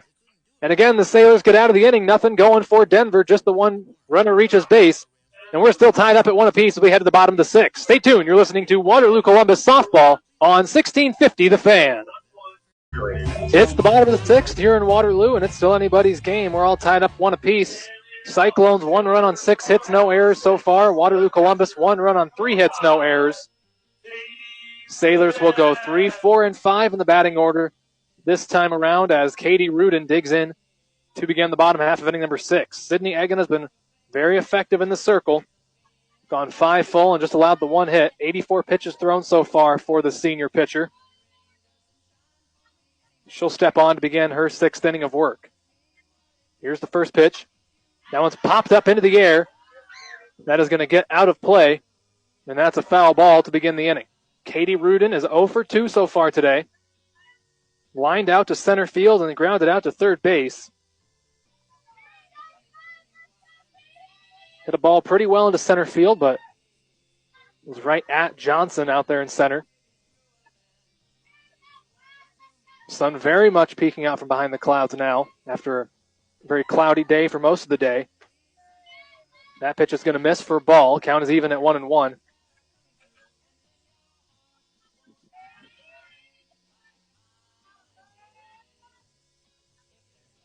Rudin digs in, trying to get something going here for the Sailors. They've only managed 3 hits so far in this contest. Here's the 1-1. That one's driven, but it's going to be back in center field, and the play is made by Reese Johnson. Johnson thought it was farther back than it was at first. Came up and makes the play. Rudin just gets underneath that one a little bit. And that's the first out of the side. Nia Simmons digs in for Waterloo Columbus. 1-1 ball game here in Waterloo.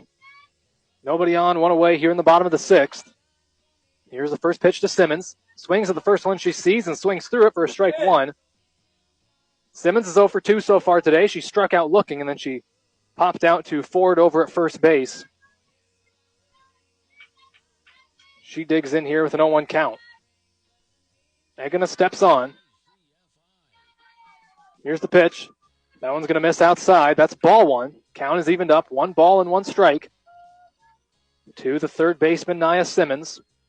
The junior enters play today batting an even .500. 17 hits and 34 ABs, but she's 0 for 2 so far today. Here's the pitch. Watches that one, and it misses the zone. 2 balls and a strike is now the count for Simmons.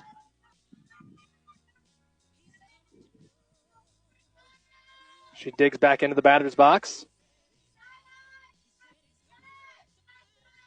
2 balls, 1 strike, 1 out, nobody on here in the bottom of the sixth. Swings to that one, sends a pop-up. Ford is going to handle it herself. And that's the second out of the side. Sydney Gardner will dig in for Waterloo Columbus next. 2 away, nobody on here in the sixth. Gardner to go up to bat here for Waterloo Columbus in a 1-1 ball game.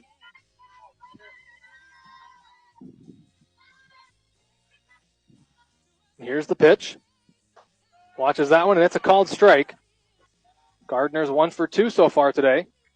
A line drive single to right in her first at bat, and then grounded out to third last time. Gardner trying to help the Sailors break this 1-run tie. Here's the pitch. That one's inside, and she holds off. Count is evened at 1-1.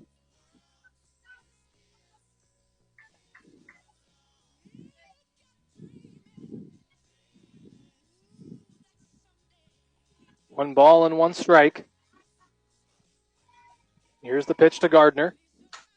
Sends a line drive off the glove of Bonnet. That'll get all the way to the wall. Gardner will be held to a single. Johnson's there quickly to get it back in. But a 2-out base hit lined into center field. Gardner is aboard, and that'll bring up Avery Hogan. Avery Hogan digs in with Gardner at first base and 2 outs after Gardner just picked up her second base hit of the contest.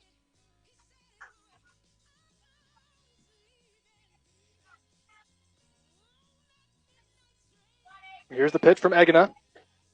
That one just catches the zone. Throw back to first base, but Gardner dives in time. No balls and a strike to the junior second baseman, Avery Hogan. 0 for 2 so far today. Has grounded out both to the pitcher and to second base.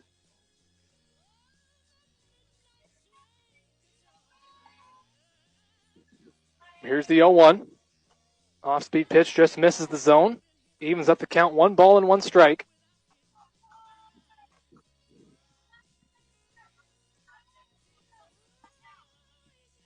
All tied up here in Waterloo. Denver and Columbus knotted at 1. Here's the pitch.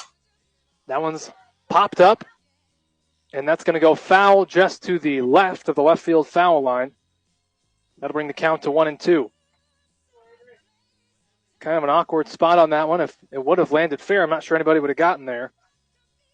If it does go just foul, the count moves to a ball and 2 strikes. Hogan digs in for the pitch. Egina nearing the century mark. She's thrown 97 pitches so far. Here's her 98th. That one misses out of the zone, and it gets away from the catcher, so Gardner's going to move up 60 feet. She'll head over to second base. And it looks like Coach Olmstead is going to get a pinch runner in this situation. With Gardner now in scoring position, he's going to go to his bench, put some extra speed on the base paths. I believe that is Sawyer Schaefer heading out of the dugout. Coach Olmstead talks to the home plate umpire, has a word with Schaefer.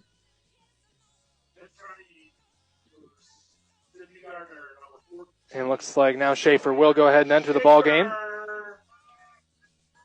As Gardner will exit. And Schaefer is aboard at second base. 2-2 count, 2 outs here in the 6th. Of course, Gardner can still re-enter the ball game. Does have the one re-entry.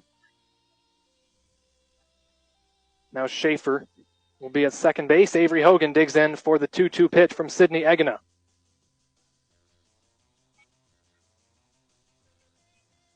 Egena with the delivery. That one's sent on the ground. Backhanded short, but it gets away. And Schaefer is going to stay put at third base. They will not send Schaefer to try and score.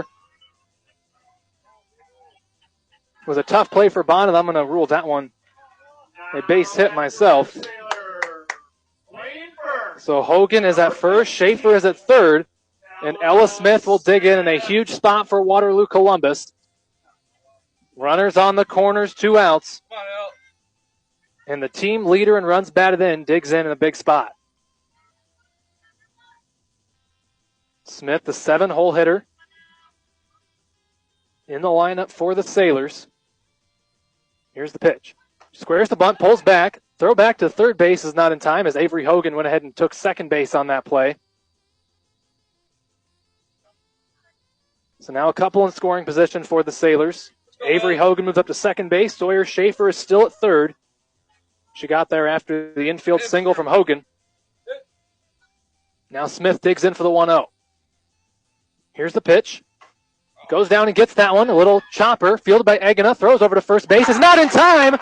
And that's going to be a 2-0 lead for Waterloo Columbus. The first error of the ball game results in the Sailors taking the 3-1 lead.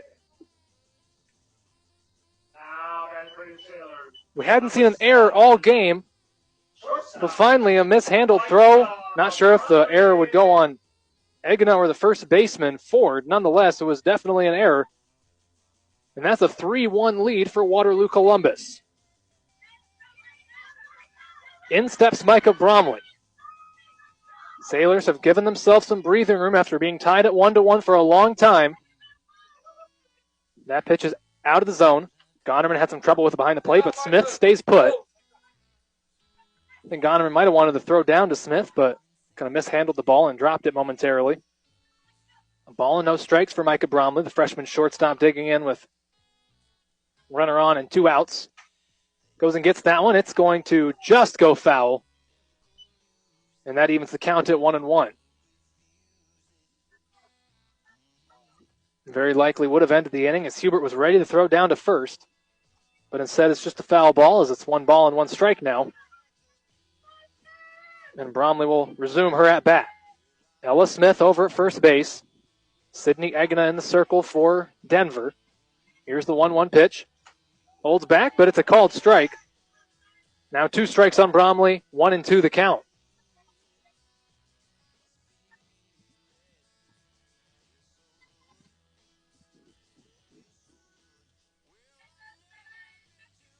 Here's the 1-2 pitch.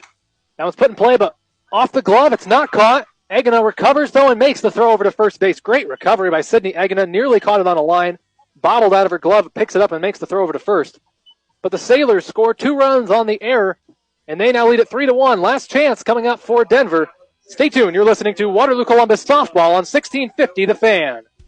After a 1-1 tie for several innings, going back to inning number 2, the Sailors put up 2 runs in the bottom half of the 6th. They lead it 3-1, and the Cyclones are down to their last 3 outs. They'll go 9-1-2 in the batting order, and Sidney Egena digs in to begin the inning. Here's the first pitch. That one misses inside. Egena 0 for 1 in the day. She struck out looking and then walked. According to the stats as they were posted for game time, she does not have a base hit yet this season. Swings through that one for a strike. 0 for 12, including her strikeout earlier today.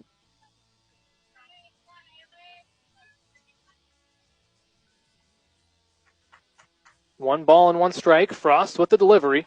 Swing and a miss. That's strike 2. Out farther. Egena falls behind, a ball and 2 strikes. Very well pitched ball game on the other side of things for Sidney Egena tonight. What a poorly timed error resulted in a couple of runs for the Sailors in the last half inning. Here's the 1-2 pitch. Swing and a miss. That's strike 3.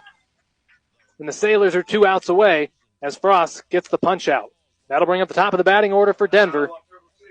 So the Sailors will have to work for it here in the 7th inning as Reese Johnson will dig in. She's 0 for 3 so far today. Hasn't had anything going. Has grounded out all 3 times. Here's the first pitch of the at-bat. That one's fouled off. Little half-hearted swing from Johnson, and it just rolls a few feet to the left of home plate.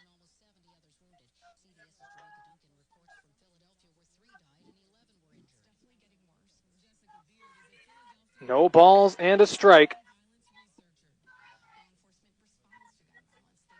Here's the pitch from Frost. That one's in there for a called strike, and it's 0-2.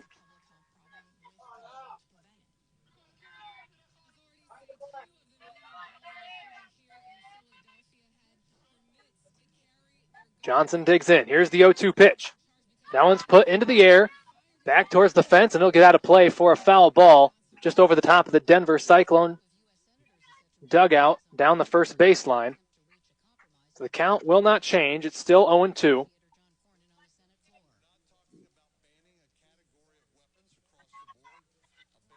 Frost with the 0-2 once again.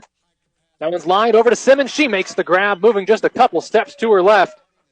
Third baseman Simmons catches the line drive, and that is the second out of the side. And Denver is down to their last out. Avery Ford, last chance for the Cyclones. Avery Ford has 1 base hit so far today in her 3 at-bats. First pitch just catches the inside portion of the strike zone for a strike 1. No balls and a strike. Ford had a base hit in her first at-bat with a hard ground ball into center field, but is 0 for 2 since then. Here's the 0-1 pitch. That one's driven back towards left field. Rudin is there. She drops it. The ball is dropped. That could have ended the game. Instead, the game will resume as on the dropped ball out there in left field, Ford will reach second base. The game will resume now as Allison Bonnet will dig in.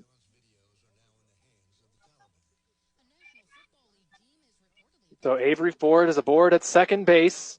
Allison Bonnet digs in. She's also 1 for 3. Here's the first pitch. Watches that one. It's in there for a called strike. Cyclones down to their last out here, trailing 3-1. Bonnet does act as the tying run with Ford over on second base. 2-run ball game here in Waterloo. Here's the 0-1 pitch. That is inside and misses for a ball. Count is even at 1-1.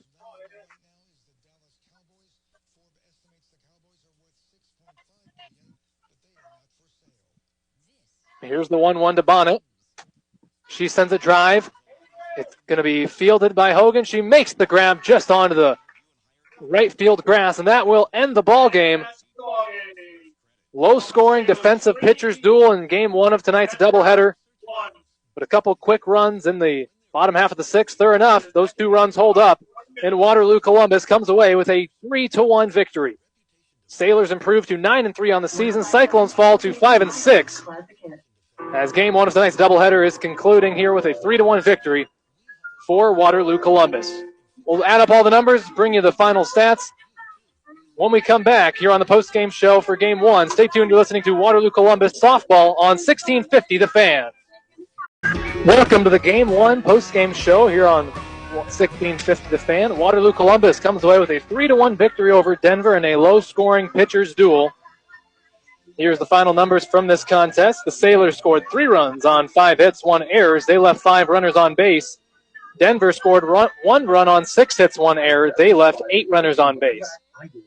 Both pitchers went the distance tonight. Haley Frost gets the win in the circle. She improves to 6-2. She went the full 7 innings, gave up 6 hits with 1 run, 1 walk, and 6 strikeouts for the junior. As I said, she improves to 6-2 on the season, her 6th victory of the year.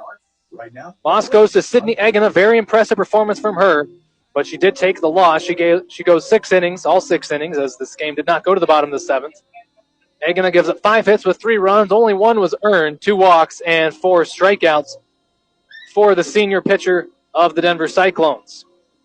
With the win, the Waterloo Columbus Sailors improve their record on the year to 9-3, and the Cyclones fall to 5-6 this season. Bromley and Frost both had a double for Waterloo Columbus in this contest, the only extra base hits for the Sailors. No extra base hits for Denver. They managed 6 hits, all of which were singles. Both teams scored 1 run in the second inning to tie the ball game, and then we were scoreless until the bottom half of the 6th. When an error on the Cyclones allowed 2 runners for the Sailors to score, and those 2 runs held up as the Sailors win this one by a final of 3-1. As I said, game 1 of a 2-game doubleheader here tonight. These 2 teams will meet up one more time here in around 20 minutes or so. You'll hear that right here on 1650 The Fan. But for now, we're going to go ahead and send it back to regular programming as we'll join the Zach Gelb Show right here on 1650 The Fans. Thank you for listening to Game 1. Make sure you stay tuned, hear what Zach Gelb has to say, and then come back for Game 2 coming up shortly. You're listening to Waterloo Columbus Softball on 1650 The Fan. Welcome back, ladies and gentlemen, to Waterloo Columbus Softball here on 1650 The Fan. It's a 3-1 win in Game 1 for the Sailors, and we're just about set to get Game 2 underway. Quickly, here's the starters for Game 2. Same 9, same positions. Nothing's changed for Columbus. Leading off in center field is Cameron Reginald. Batting second and pitching is Haley Frost. Rudin bats third and catches. Simmons is batting fourth at third. Gardner bats fifth in right field. Batting sixth at second base is Hogan. Smith is batting seventh at first base. Bromley is shortstop batting eighth. And Madison Rudin batting ninth and playing left field. For Denver, Johnson leads off in center. Brooke Bonnet's batting second at second. Chardonnay Hubert's third at third base. Bonnet's fourth at shortstop.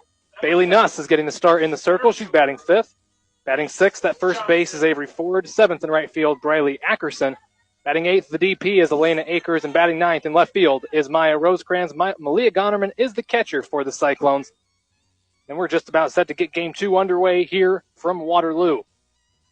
Haley Frost back in the circle after picking up her 6th win of the year in the previous ball game, and Reese Johnson digs in. First pitch is in there for a called strike. 7:35, we're underway for Game 2. No balls and a strike on Johnson.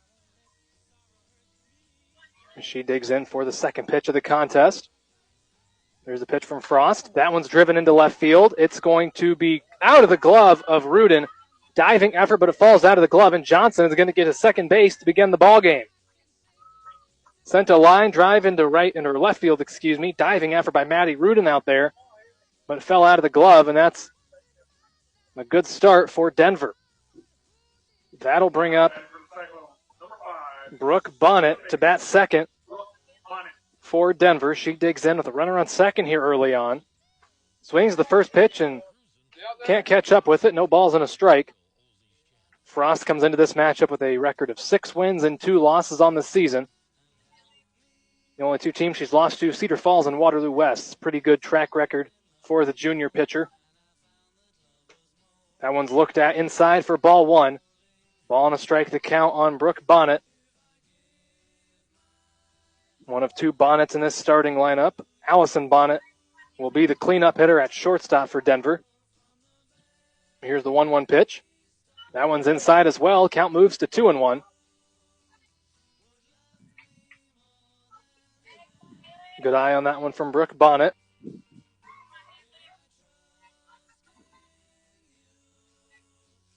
Here's the 2-1. One hopper over to shortstop. Bromley fields, throws in time, and that's the first out of the side. Good job by Ella Smith to quickly hop off and make sure Johnson doesn't move up any further. She'll remain at second base as we've got one away. That'll bring up Chardonnay Hubert. She bats third in Game 2 of the doubleheader. Still playing third base in this contest. She'll step in with the runner over on second base and one away here in the top of the first. Swings the first pitch on a line in and out of the glove of Simmons. She'll throw over to first, and she gets the out anyways. So Nia Simmons quickly recovers from dropping the line drive and instead gets the out at first base. That's the second out of the side, but on the play, Johnson does advance 60 more feet to third base. And that'll bring up Allison Bonnet, hitting cleanup in this contest. The shortstop bats with the runner 60 feet away. Here's the pitch from Frost. That one misses high for a ball. It's turned into a very nice evening here in Waterloo. Sun is all the way out now. After plenty of rain this afternoon into the early evening. Here's the 1-0 pitch. That one catches the outside corner of the strike zone. Called strike 1, evens up the count, 1 ball and 1 strike.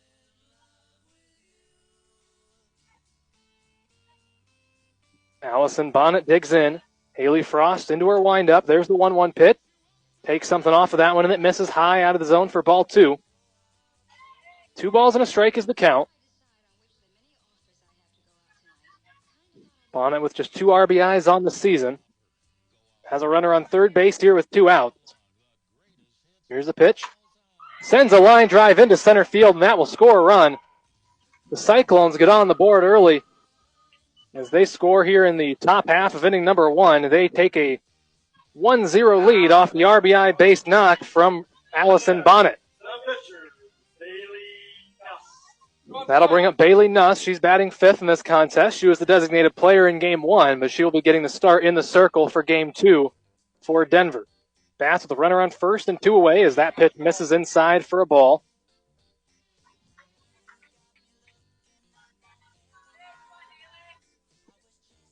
One and 0 the count as Frost delivers.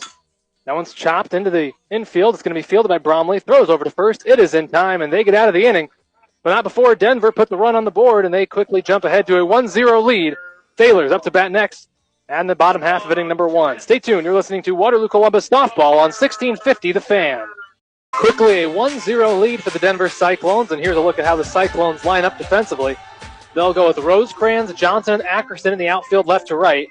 Ford is at first base. The Bonnets are at second base and shortstop. That's Brooke and Allison respectively. Hubert's at third base. Malia Gonerman doing the catching. And getting the start in the circle for Denver is Bailey Nuss, making her 4th start of the season. She's pitched 13 in the 3rd inning so far this year. ERA is at 4.2, 10 strikeouts and 19 walks. Nuss did play in Game 1. She was the designated player, but of course Sydney Egena got the start in the circle. Ball goes to Nuss in Game 2. Same order up to bat for Waterloo Columbus as we saw in Game 1. 1, 2, 3 in the order goes Cameron Reginald, Haley Frost, and Katie Rudin. Reginald will dig in to begin the Sailor half of this ball game. The Sailors find themselves in an early hole, but just by a run, 1-0. Reginald digs in. Here's the pitch. That one's in the dirt, and that'll be a ball. Ball bounced a couple feet in front of home plate.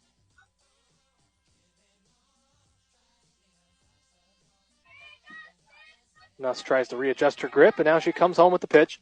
That one's on the ground, fielded at shortstop by Bonnet, throws over. It is going to be just in time, beats Reginald by maybe a step, and that's the first out of the side. Reginald very speedy down that first baseline, and that'll bring in Haley Frost. Frost batting from the left side. Nuss is a right-handed pitcher for the Cyclones. Frost will take her first cuts of Game 2 of tonight's doubleheader. Here's the pitch. Watches that one. It's well outside. Was also low. That's ball 1. Ball and no strikes the count for Haley Frost. Here's the 1-0. Swings to that one and sends a pop-up out of play for a foul ball. That'll bring the count even, a ball and a strike.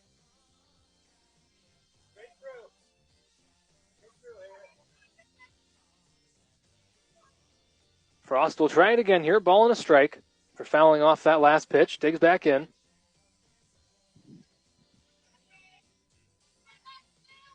Nuss steps on. Takes her time. Now goes into her windup. That pitch is going to miss as well. 2 balls, 1 strike for Haley Frost. The junior entering play today with a batting average at .429. Here's the 2-1. Just barely got a piece of that one for a foul ball. Sends it back towards the backstop. That evens up the count. 2 balls and 2 strikes now.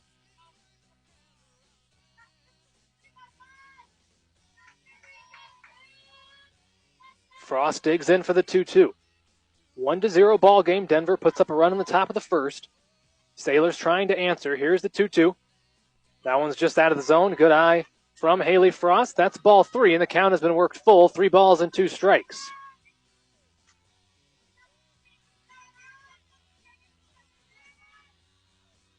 Frost gets set in the box. Here's the pitch. 3-2 pitch. Just misses. That's ball 4. Really nice at-bat there from Frost. And that will put a runner on base for the Sailors with 1 away. And that will bring up the catcher, Katie Rudin. Rudin steps in with Frost at first base. 1 out. Rudin entered play today with a team best .545 batting average. She squares the bunt, pulls back. Frost is in motion. She slides in, and she is out. Gonnerman catches Frost trying to take second base. And that's the second out of the side.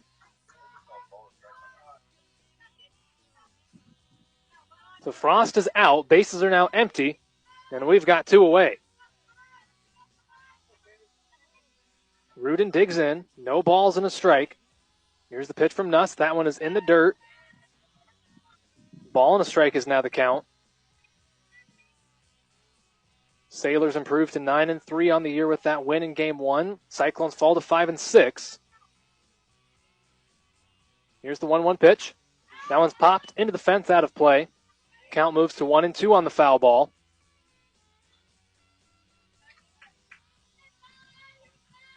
Sailors trying to join the double-digit win club with a sweep here tonight.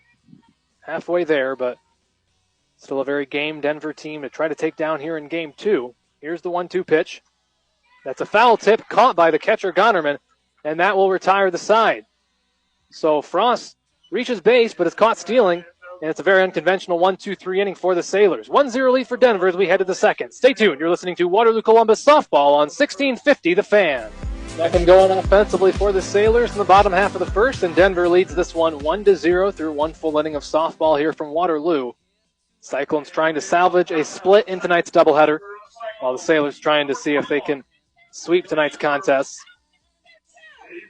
It'll go 6-7-8 for Denver in this half inning, and Avery Ford, first baseman, will lead off the inning. Frost with the pitch. That one's chopped. Frost can't get a glove on it, but Bromley does, and does not throw that down to first base. That'll be an infield single. Bromley had some trouble getting to it. Thought it was better to just hold on to the ball instead of trying to make a rushed throw, so that'll be an infield single for Ford on the first pitch of the inning. And that'll bring in the 8th grader, Briley Ackerson. She gets a hold of the first pitch. Hogan is there, just onto the grass in right center field, and that's the first out of the side. So Ackerson pops out to the second baseman, Hogan, and 2 pitches, 1 runner on and 1 out for Denver. That brings up the designated player for Game 2, Elena Ackers. She did not play in Game 1, but she is playing here in Game 2 as she looks to bunt that one, but it goes foul. Ackers batting from the left side.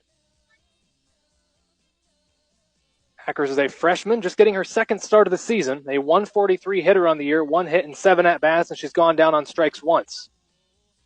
The lone player for either side starting in Game 2 that did not start in Game 1. She holds back her bunt, but it is a called strike, no balls and 2 strikes. Sydney Egena, the starting pitcher in Game 1 for the Cyclones, is not in the lineup. The former DP, Bailey Nuss, getting the start in the circle, and Ackers, the DP for this game. Here's the 0-2 pitch. Gets a hold of that one. That's just a simple little pop-up. Bromley takes care of it over there at shortstop, and we've got 2 outs. We go to the bottom of the batting order for Denver now as Maya Rosecrans will bat. The freshman stepping in with the runner on first base and 2 outs. First pitch is a ball as that'll be an out on the base paths as Ford is caught stealing, and it wasn't even close. Katie Rudin throws down and gets the out, and that will retire the side. 1-0 ball game as the Sailors will bat in the bottom half of inning number 2. Stay tuned. You're listening to Waterloo Columbus Softball on 1650 The Fan. Sailors trying to close a very slim gap they found themselves in here, down 1-0 as we begin the bottom of the second. It'll be Nia Simmons leading off this half inning for the Sailors as they will go 4-5-6. Haley Frost reaching the first via the walk, but she was caught stealing. So only 3 batters came to bat for Waterloo Columbus in the bottom half of the first. Here's the first pitch to Simmons. She watches that one and it misses for a ball. Simmons, the third baseman for the Sailors. Batting cleanup. Digs in for the 1-0 pitch. Bailey Nuss in the circle for Denver. Hard ground ball over to Hubert. she takes care of it and makes the throw in time. It's a pretty good third baseman that the Cyclones have as she takes care of the hard ground ball and makes the play for the first out. So one away, that brings up Sydney Gardner. Gardner, the right fielder for Waterloo Columbus, digs in, nobody on and one away here in the bottom of the second. Nuss taking her time, now she'll deliver. First pitch of the at-bat is off speed and just catches the zone. No balls and a strike on the junior outfielder for the Sailors. Here's the 0-1. Goes out and gets a piece of that one, but fouls it back. The count will now move to no balls and 2 strikes.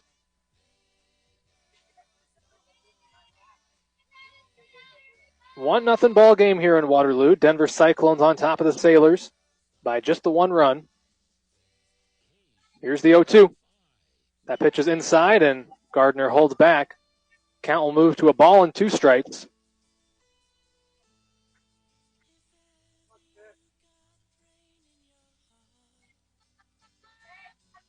Here's the 1-2. Gets a nice piece of that softball, and that one's going to roll all the way to the fence. Gardner takes the turn, thinks about it, but the throw is going to get her trying to dive back in, but she is out trying to stretch that to a double. Just a little bit of hesitation from Gardner as she was rounding first base, and it was enough. And she'll get credit for the single, but she's out trying to advance and make it a double, and that's the second out of the side. So 2 away as in steps the 6-hole hitter for Waterloo Columbus. That is Avery Hogan. Here's the first pitch of the at-bat. That one's in the dirt. Gets away from the catcher Goner, but no one on base, so no harm done for the Cyclones. 1 ball, no strikes. Taylor Hogan, the second baseman for the UNI Panthers, former Sailor, is over at first base. Now on the Sailor coaching staff. Here's the 1-0 pitch. That pitch is in there for a called strike. It's a ball and a strike to the junior Avery Hogan. 2 outs here in the bottom of the second.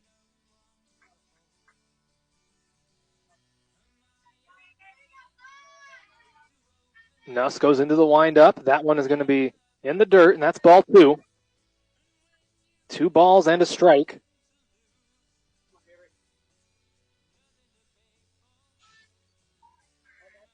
Hogan digs in for the 2-1. Here's the pitch. That is well outside of the zone, and the count moves to 3 balls and a strike.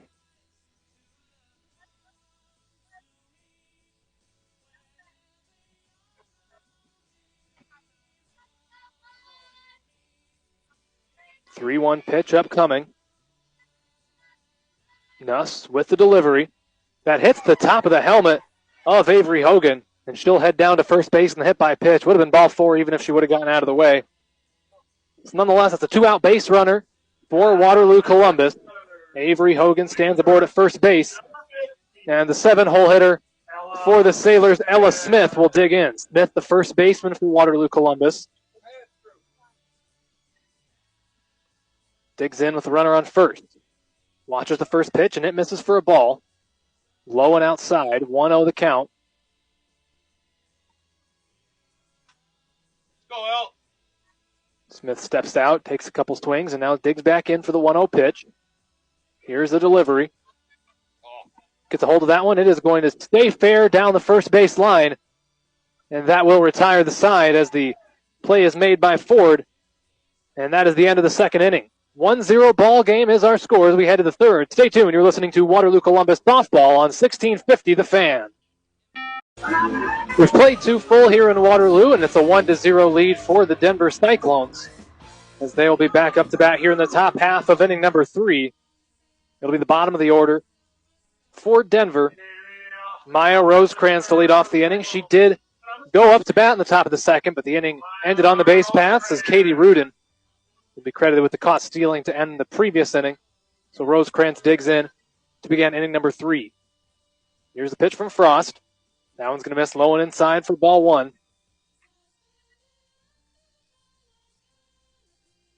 1-0 score here in Waterloo. Denver on top of Columbus by just the 1 run. They scored back in the first inning.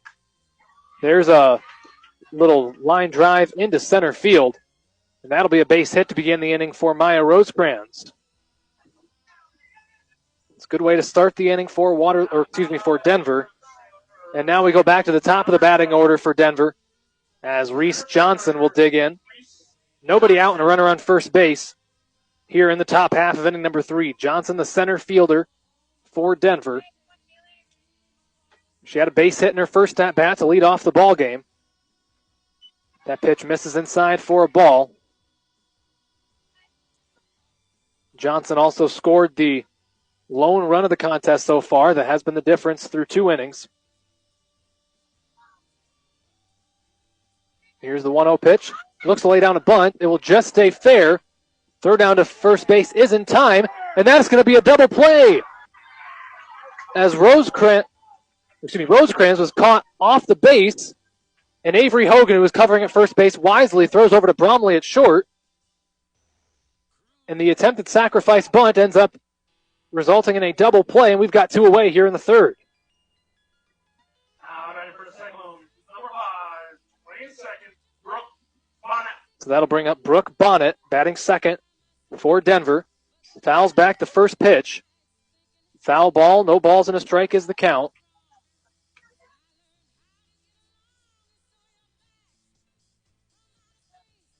Bonnet 0 for 1 in the day so far. 0-1 pitch. It's going to just catch the inside corner of the strike zone. Bonnet backed away thinking it was going to creep up on her, but instead it's a called strike 2. No balls and 2 strikes the count. Here's the 0-2 pitch. That one's high out of the zone for ball 1. Ball and 2 strike the count. Bonnet grounded out to shortstop in her first at-bat. Bromley made the play over there. Now finds herself down 1-2. Here's the pitch. That one goes over to Simmons, but it's under her glove. Bromley fields, makes the strong throw. It is in time, and a great play by Bromley to back up her third baseman, Simmons, and that will retire the side. So our score remains 1-0 as we head to the bottom of the 3rd. Stay tuned. You're listening to Waterloo Columbus Softball on 1650 The Fan. Taylor's coming up to bat for the 3rd time in this contest, and Micah Bromley, the 8-hole hitter for Waterloo Columbus, will lead off the 3rd inning. Swings the first pitch. It's going to be strike 1. Bromley made the great play to end the previous inning. Made a very quick, strong throw over to first base after it was an awkward ball, kind of misplayed slightly by Simmons at third base. Here's the 0-1 pitch. Swing and a miss. That's strike 2. Nuss working quickly in this inning. Quickly has 2 strikes. Bromley going to step out and regroup. 8-9-1 in this inning for the Sailors. It'll go Bromley, Rudin, and then back to the top with Reginald. Here's the 0-2 pitch. Holds back on that one, and it misses the zone for a ball. A ball and 2 strikes the count for the freshman shortstop, Micah Bromley.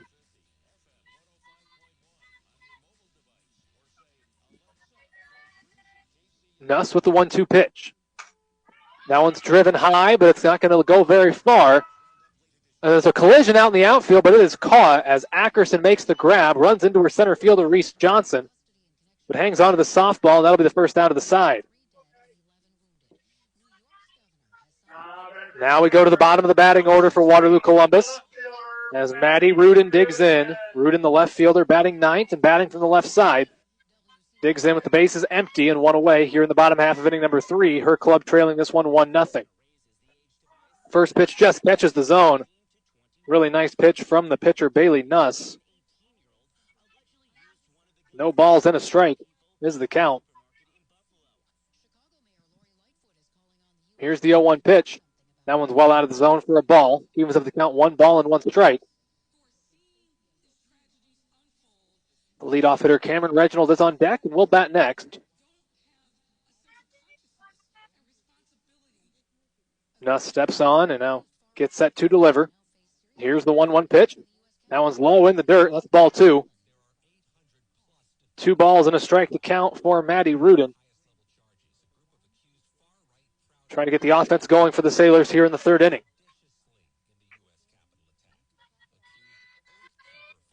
Nuss with the 2-1. That one's outside as well, and that's ball 3. Good at-bat from Rudin so far, trying to work the count as much as she can, and she has worked it to a 3-ball, 1-strike count as Nuss gets set to deliver. Here's the pitch. That one misses as well. That's ball 4. And with 1 out, the Sailors have a runner on first base as Rudin is aboard after the walk. Now we return to the top of the batting order for Waterloo Columbus, and that will be Cameron Reginald. Reginald 0 for 1 in the day so far. Digs in here with a runner at first base in the form of Rudin. And 1 out. Reginald 0 for 1 so far today as Nuss delivers the pitch. Squares the bump, but misses it. And that's strike 1. No balls and a strike. Reginald grounded out to shortstop. Lead off the bottom half of inning number 1. Now takes her sign from Columbus softball coach Chris Olmstead and now digs in for the 0-1 pitch.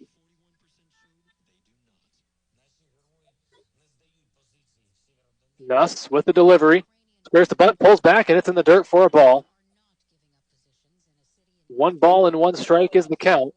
As that time Reginald pulled back on her bunt attempt. And that pitch was low in the dirt. Ball and a strike to count for Cameron Reginald. She digs in for the 1-1. Here's the pitch.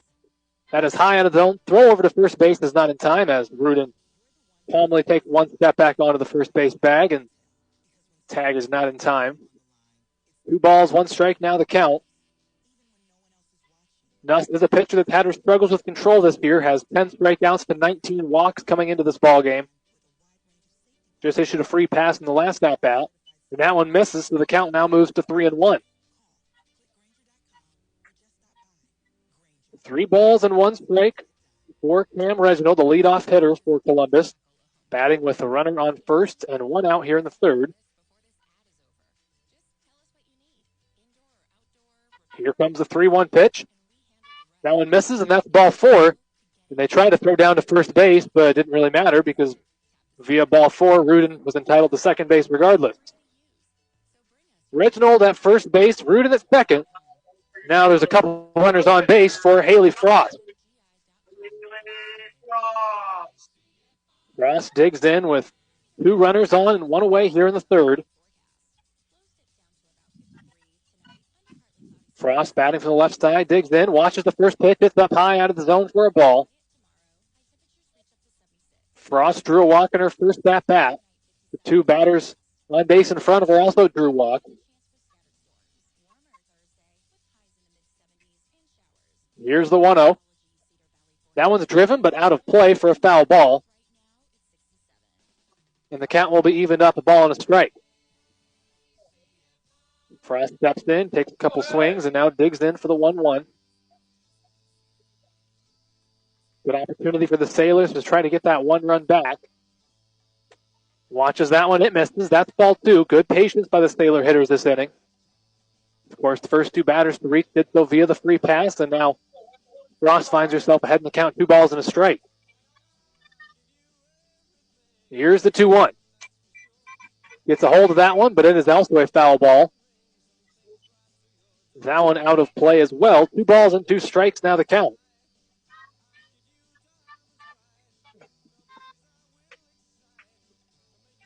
One away with 2 on here in the 3rd inning. 2-2 pitch upcoming. Here it is. That's well out of the zone. High. 4 ball 3. So the count is full. Now 3-2. Really good at bat from Frost. Good battle between her and the pitcher, Bailey Nuss. And now we'll have the payoff pitch. Nuss goes into her delivery. Here's the pitch. That one is out of the zone as well. And that's 3 straight walks from Bailey Nuss. I touched on it just a moment ago. She's had her struggles with her control. And the result of that here is the bases loaded. As we're going to have a timeout and we're going to have a new pitcher. And that is Sydney Egena, the game 1 starter, is going to come back in game 2 in relief. So Sydney Egena is going to get the ball after pitching all of game 1. The 6th inning, she took the loss despite allowing only 3 runs, 1 earned. And now she will re-enter the ball game after Bailey Nuss struggles with her control through 2 1/3 innings of work. So Nuss will exit the contest. I'm not sure if she'll remain in the game to bat in any way. We'll see when that spot in the order comes up. What I can certainly say is Sydney Egina re-entering the ball game for Denver. So she will get the ball. First bats coming into this contest. In 24 2/3 innings of work, had an ERA of 3.97, 37 strikeouts and 30 walks. Her control was better in the previous game, but an untimely error did end up giving the Sailors the win, and Egina took the loss despite only giving up the one earned run. So Egina into the ball game. If she did take Nuss's spot in the batting order, she will bat fifth. That will be seen quickly because 3, 4, 5 is due up in the order for Denver once we get to the top of the fourth. Egina doesn't need much time to warm up. She had all of that first game to get her arm plenty loose. So she's ready to go here with the bases loaded, one away in the bottom of the third. And that's a big spot to come into the ball game if you're Sydney Egina. Nuss exits the game with her team in the lead, but she did not make it 4 innings. So technically she is not in line for the win. And she is responsible for all 3 runners on base. Here's the first pitch. That pitch misses out of the zone. The batter is Katie Rudin. The catcher batting in the third spot for Columbus, 0 for 1 in the day. Was out on a foul tip in her previous at-bat. Runners all over the place for the Sailors with just 1 out. There's a shot towards right field, but it is going to go foul. Nearly have the distance of a home run. It was a foul ball over the fence down the right field line. That evens up the count. 1 ball and 1 strike for Katie Rudin. She does have 1 home run on the season. Put plenty of pop into that softball, but it does go for a foul ball. Ball and a strike to count. Here's the 1-1.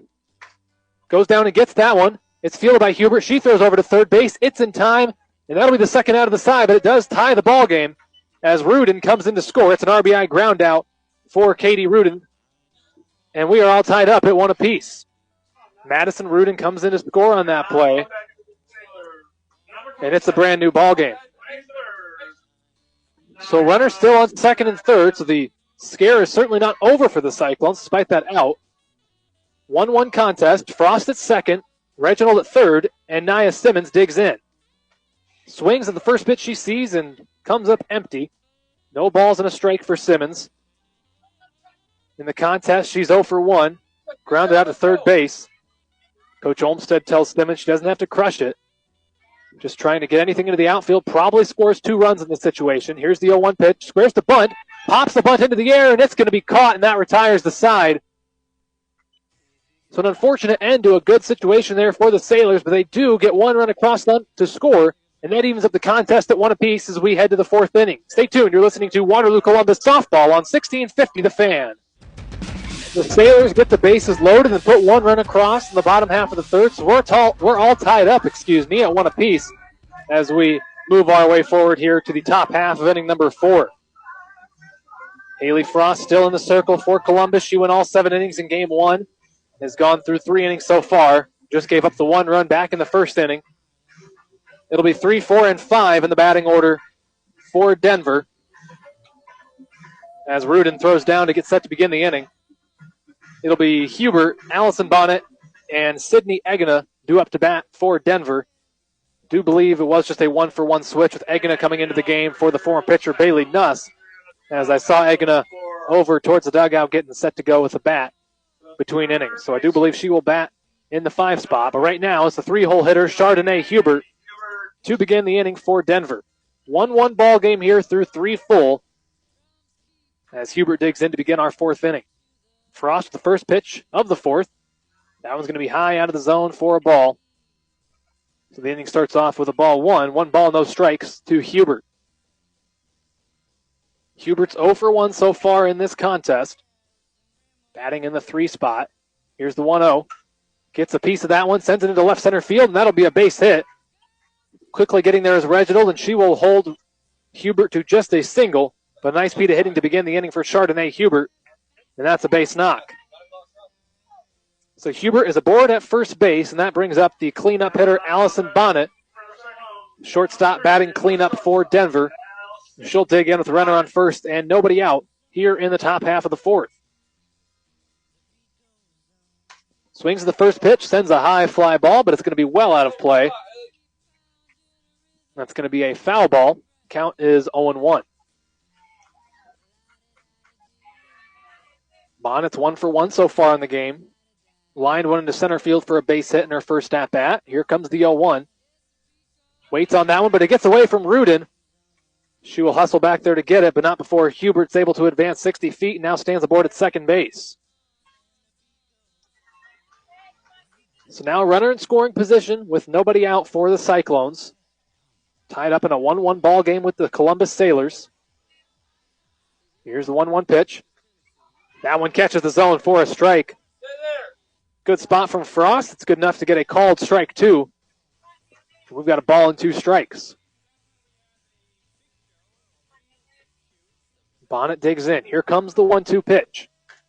Swings at it. Slow roller over to Simmons. She throws over to first base. Throw is pulls Smith off the bag, but wisely Smith tags Bonnet, and that will get the out. Very heads-up play there by the first baseman, Ella Smith. That's the second out of the side. Hubert did advance to third base on the play, and in steps the pitcher, Sydney Egina.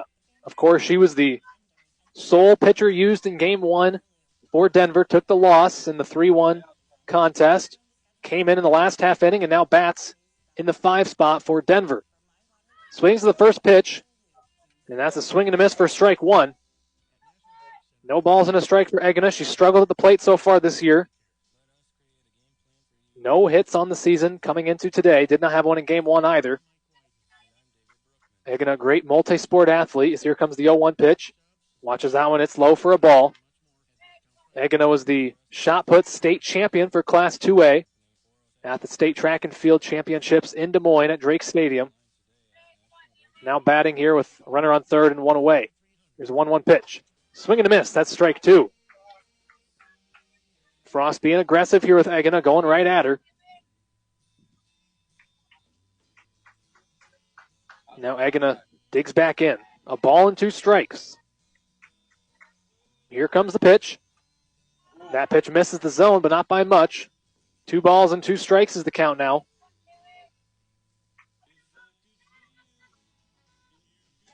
Top of the fourth here in Waterloo. 1 out, runner on third base. Egina digs in for the 2-2. Here's the pitch.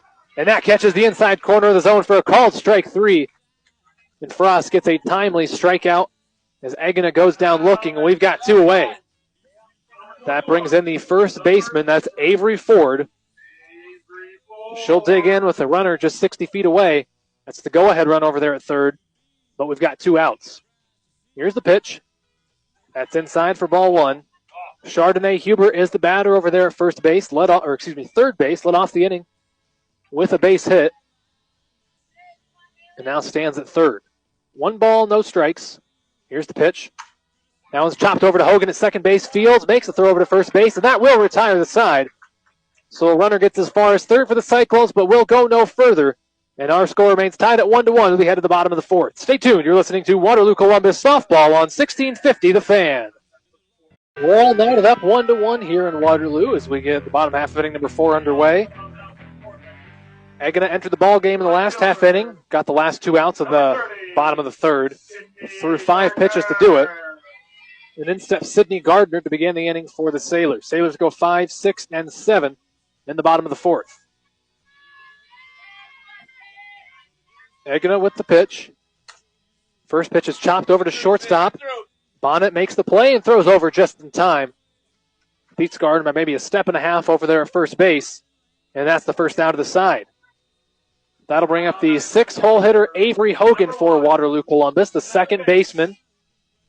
Batting with 1 away here in the bottom of the fourth. Hogan was walked her first time up. Did not record an official at bat. Watches that pitch. It misses inside for ball 1. 1 ball, no strikes for the junior second baseman for the Sailors.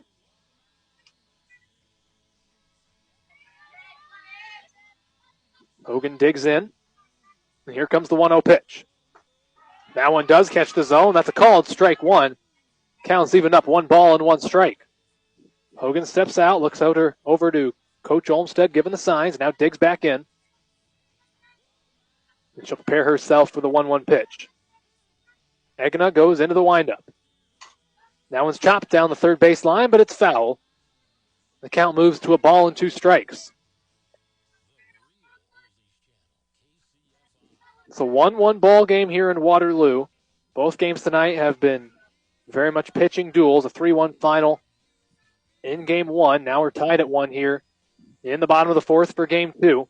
Egna goes into the windup, 1-2 pitch. Swing and a miss at a pitch out of the zone, and she knew it. Hogan not happy with herself, but she jogs back into the dugout, and we've got 2 away. That'll bring up Ella Smith. The first baseman digs in with nobody on and 2 away here in the bottom half of the 4th. Egna steps on, gets set to deliver the pitch. Pitch misses outside for ball 1.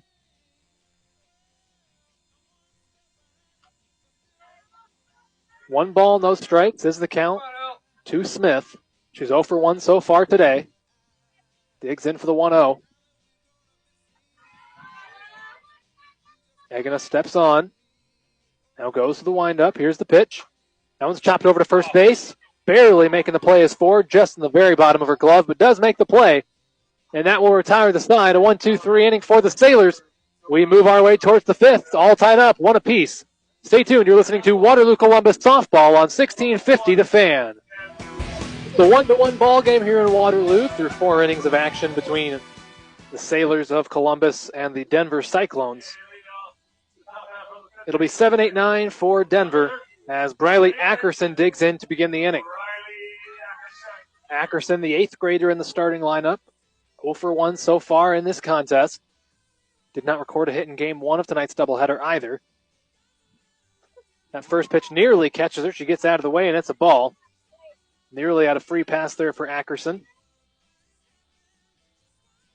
Ackerson popped out to Avery Hogan over at second base in her first at-bat. Here's the 1-0 pitch. That one's right in there for a called strike. 1 ball, 1 strike is the count. Here's the pitch. Swing and a miss. That's strike 2. 1 ball and 2 strikes now the count on Ackerson.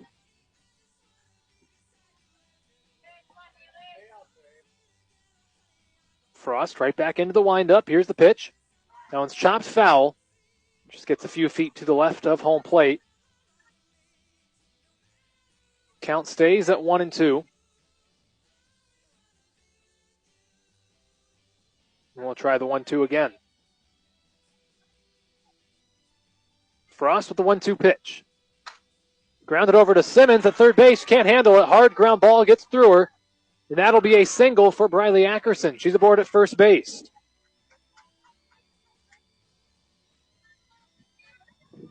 So leadoff batter of the inning gets on. Ackerson aboard over at first base. And that will bring up the designated player, Elena Akers. Again, Akers did not play in game 1 of tonight's doubleheader, getting the start as the DP in game 2, batting from the left side. Looks to lay down a bunt, but instead it rolls foul. Akers 0 for 1 so far in this contest. She popped out to the shortstop, Bromley, back in her first at-bat. This time comes up with nobody out and a runner over on first base in the form of Briley Ackerson. Here's the 0-1. Offered that one, pulls back, and it's a ball. Ackerson sliding back in. Is caught. She dove back in time, but she came off the bag, and that's the first out of the side. Great heads-up play by Katie Rudin behind the plate. Throws over to Smith at first base, and Ackerson is out. That's the first out of the side. There's a line drive, but it's picked up with a hop, but Hogan has some trouble with it, gets past her. That'll be an error on Avery Hogan as Akers is aboard at first base. Batting for the Cyclones, number 16, the left fielder, Maya Rosecrans. So that brings up the 9-hole hitter, Maya Rosecrans for Denver. First pitch is a called strike. No balls and a strike on the freshman left fielder. 1 on, 1 out here in the 5th. Here's the 0-1 pitch. Watches that one. It misses outside for a ball.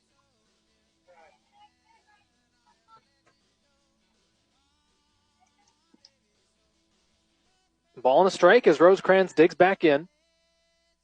Here's the 1-1 pitch. Runner is in motion, and she's caught stealing. That's the second caught stealing of the ball game for Katie Rudin, as Akers is out on the base paths. 2 outs on the base paths so far in this inning for Denver. Here's the pitch. That one's sent into the air, out in center field. That's a base hit. As Reginald's able to get there, but not before it drops for the base hit. Another 2-out hit there for Denver as we go back to the top of the batting order, as it'll be Reese Johnson to dig in for Denver.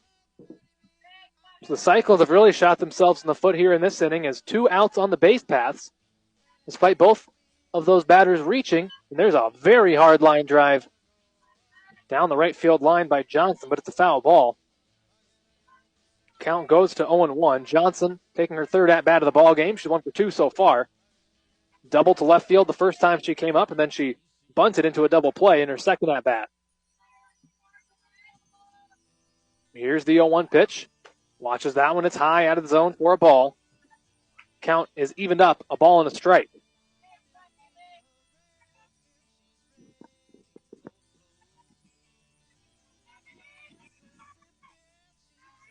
Here's the 1-1 pitch. That one's in the dirt. Gets away from Rudin for a moment, but she quickly gets over there before the base runner, Rosecrans, can go anywhere. Count is 2 balls and a strike. Top of the 5th here in Waterloo. 1-1 between Denver and Columbus. 2 outs, runner on first in the top of the 5th. Johnson digs in. Here's the 2-1 pitch. That ball misses inside. It's ball 3.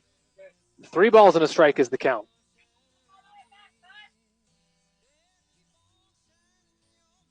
Frost will refocus and try to avoid giving the free pass. Here's the 3-1 pitch. Swung at and it's fouled off, so the count will now go full. 3 balls, 2 strikes. Expect to see Rosecrans in motion over there at first base on this pitch. 3-2 count. Johnson takes her time stepping into the box. Now she does so. Big pitch coming up. Full count, 2 outs in the top of the 5th. Here's the pitch. Holds back, but they called strike 3. And Haley Frost gets out of the inning unscathed. 2 hits in the inning for the Cyclones, but nothing across the scoreboard. Our score remains 1-1 heading to the bottom of the 5th. Stay tuned. You're listening to Waterloo Columbus Softball on 1650 The Fan. Waterloo, Columbus, and Denver all evened up 1 apiece here in the bottom half of the 5th. It'll go 8-9-1 in this half inning for the Sailors, as Micah Bromley will lead off the inning for Waterloo, Columbus. Bromley, the shortstop, 0 for 1 in the day as she digs in. Sydney Egena still in the circle for the Denver Cyclones. She's pitched 1 2/3 innings of relief so far. Here's the pitch. That one's in the dirt. Clearly didn't get the release point she wanted on that one. That'll be a ball and no strikes. Bromley popped out to the right fielder Ackerson in their first at-bat. 0 for 1 in this game. Digs in here with a ball and no strike to lead off the 5th. Bottom half of the 5th, that is. Here's the 1-0. Swings at that one and then comes up empty, so that's a strike 1. 1 ball, 1 strike for the freshman shortstop, Micah Bromley.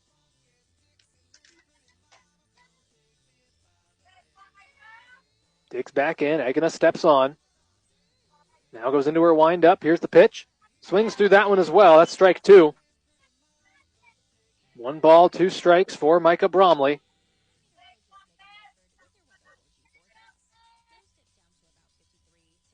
Maddie Rudin is on deck, and Cameron Reginald will follow her. Here's the 1-2. That's in the dirt for a ball. And the count is evened up 2 balls and 2 strikes.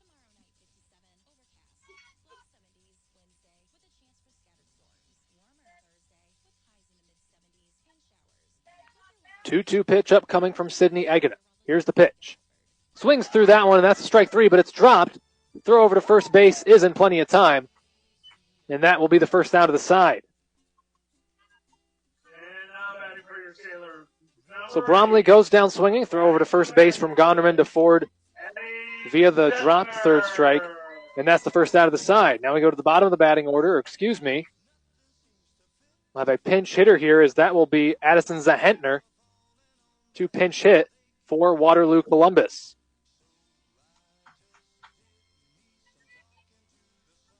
Zahentner, a freshman, playing in just her second contest of the season. She's taken one at-bat and it resulted in a strikeout. She'll get the opportunity to pinch hit here in the fifth inning. Nobody on, one away for Zahentner. Here's the pitch. Tries to get that one down low and swings through it for strike one. No balls and a strike.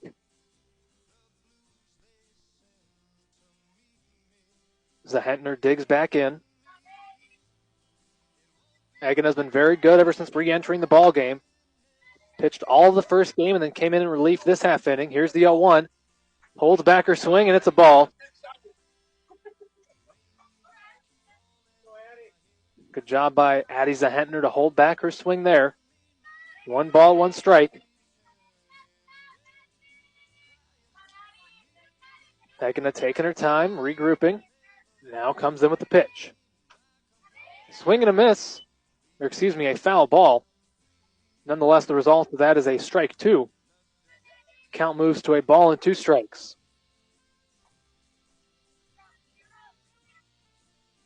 One ball, 2 strikes for Zahentner. She'll dig in for the pitch. Hagana gets set. And now into the windup. That one's fouled off. Good job by Zahentner to stay alive. Gets a piece of it. And the count will stay at 1-2. Big spot for Addie Zahentner to get an opportunity to come in and pinch hit. As I said, just her second game of the season. Putting together a pretty good at-bat here. A ball and 2 strikes is the count. Here's the 1-2 pitch. That one's high, well out of the zone for ball 2. Good patience that time from the freshman. Watches that one well out of the zone. Count is evened up, 2 balls and 2 strikes.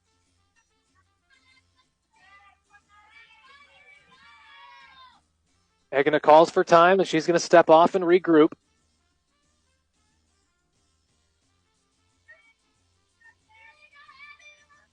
Now she's refocused and will get set to deliver the 2-2 pitch. Here's the 2-2. Swing and a miss, strike 3. As Zahentner goes down on strikes, but did put together a pretty good at-bat. And she'll head back to the dugout. 2 outs. And now we do return to the top of the batting order for Waterloo Columbus. Number 6. As that will be Cameron Reginald digging in for the Sailors.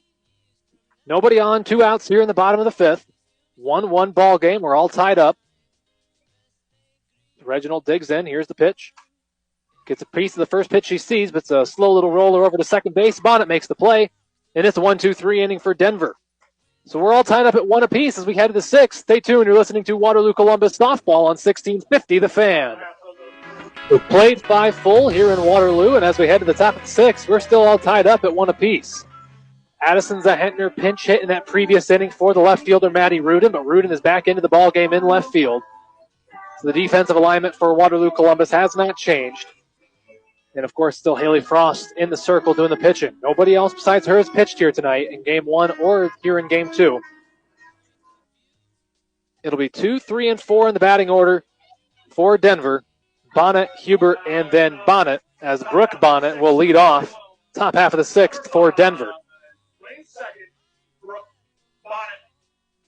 Bonnet 0 for 2 so far in the contest. Digs in to begin the 6th inning. Frost with the pitch. Swings the first pitch, pop up in the middle of the infield, and it's going to be caught by Avery Hogan. Calls off Micah Bromley just in time. 1 pitch results in 1 out, as that's the first out of the side. That'll bring up Chardonnay Hubert, the third baseman, I should say, batting third.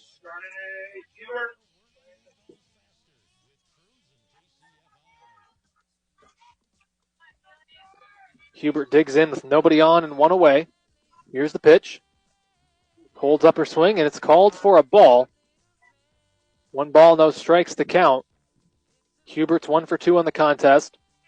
She grounded out to third, but then she And a line drive into center field for a base hit.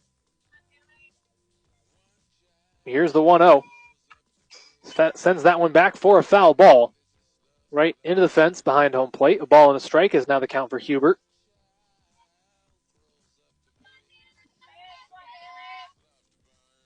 It's been very efficient pitching so far from Haley Frost. 5 1/3 innings, only thrown 61 pitches.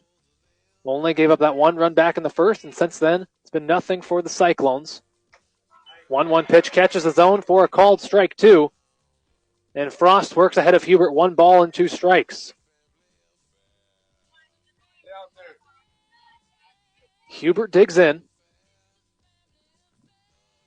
Here's the 1-2. Holds off her swing, and it's a ball. 2 balls, 2 strikes now the count. A couple of very competitive ball games here tonight in Waterloo. Both teams were up for the challenge that the other brought. 3-1 win in game 1 for the Sailors, currently tied 1-1 as the 2-2 pitch misses high out of the zone. And the count is now full. 3 balls and 2 strikes to Chardonnay Hubert.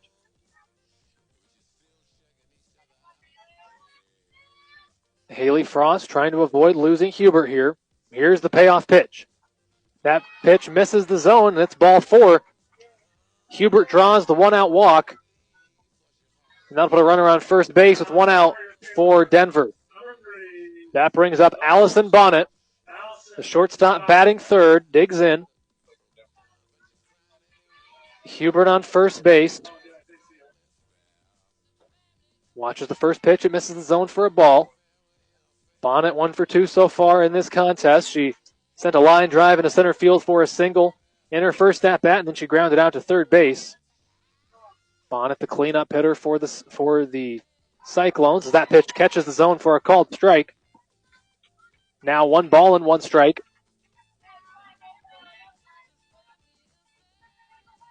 It's turned into a very nice evening here in Waterloo after quite a bit of rain for most of the day. Here's the 1-1 pitch. That misses high out of the zone. The count moves to 2-1. Very much anybody's game here in the 6th inning. Denver and Columbus tied up at 1. And here's the 2-1. That one's grounded over to Simmons at third. Has some trouble with it. Picks it up. Throw over to first is in time. Great recovery by Nia Simmons to make the throw and get the out at first. That'll be the second out of the side as Hubert advances to second base on the play. And it looks like we're going to have a pinch hitter here. Sydney Egena, the pitcher, is due up. But I believe that is Alyssa Harberts that is up to the plate. And now Coach Olmsted's also going to call a timeout, and he's going to come out and talk to his team. So Coach Olmsted calls time and talks to his infield. The batter will be Alyssa Harbert. She's a freshman. This is only her second ball game of the season. Has not recorded an at-bat yet this year. She's pinch hitting for Sydney Egena.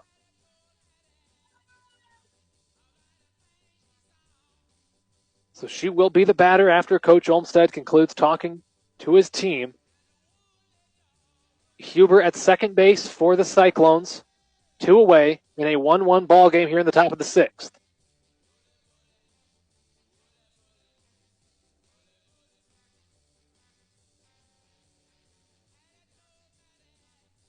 So far in this contest, Columbus 1 run on 1 hit, 1 error. Denver 1 run on 7 hits and no errors. Denver scored their run in the top of the first. Columbus even this ball game back in the 3rd inning. And we've been knotted at 1 ever since. Coach Olmsted's done talking to his girls, and now everybody goes back to their positions. And Harberts will dig in with the go-ahead run on second base and 2 outs in the 6th inning. As I said, Harbert's just her second ball game of the season for Denver. Steps in to look down to her coach, Danny Gordon, briefly, and now steps back in. Here comes the pitch. That one's in the dirt for a ball. Hubert hustles back to second base. 1 ball, no strikes from Haley Frost to Alyssa Harberts.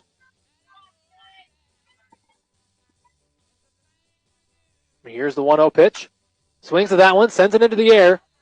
It is going to be caught, a diving catch. Oh my goodness. Cameron Reginald makes an unbelievable diving catch out in center field, and that will save a run. A little slow getting up. Coach Olmsted's going to come take a look at her but an unbelievable grab that saves a run, and we're still all tied up at 1 apiece as we head to the bottom of the 6th. Stay tuned. You're listening to Waterloo Columbus Softball on 1650 The Fan. We head to the bottom of the 6th here in Waterloo, all tied up at 1 apiece. We got a pause here in the action as Cam Reginald, who made the unbelievable diving catch to save a run from scoring in the top half of the inning, is now sitting out there in center field being checked out by Coach Olmstead, as well as another sailor out there taking a look at her. She's back up on her feet. She's going to be all right. Either hit her head or might have had the wind knocked out of her, but nonetheless completely on her own power, able to walk back to the dugout. On the bright side, she's not due up for 9 more spots, so she's got plenty of time to shake that off. So now the Denver Cyclones will come back onto the field. Sydney Egina was pinch hit for in that previous inning, but she's back into the ball game, and she will resume her night of pitching. 1-1 tie here in the bottom of the 6th. This is the same situation we had in the last game, in game 1 of the doubleheader. There we had the Sailors put up 2 runs in the bottom of the 6th, shut down the Cyclones at the top of the 7th, and they came away with a 3-1 victory. We'll see what happens here with a 1-1 tie heading into the bottom of the 6th. 2, 3, and 4 due up for Waterloo Columbus. That'll be Haley Frost. She'll be followed by Katie Rudin and Nia Simmons. Frost will dig in to begin the at-bat. Egina's given up nothing in 2 2/3 innings of work. Has only thrown 24 pitches.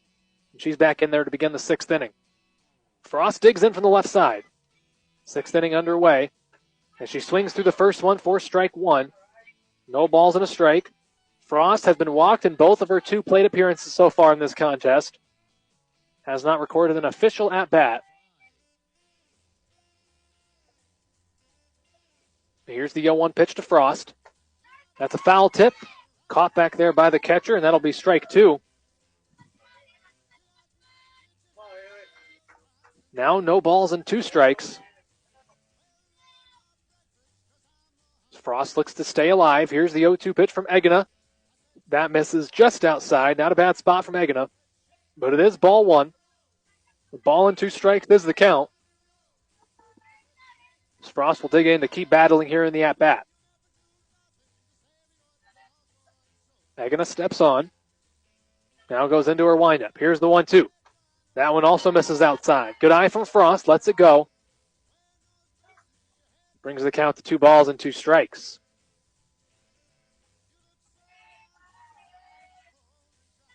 Frost digs in for the 2-2. 1-1 ball game here in Waterloo. Here's the 2-2 pitch. That one's sent high into the air, but it's going to get out of play. That's a foul ball, and the count will stay at 2-2.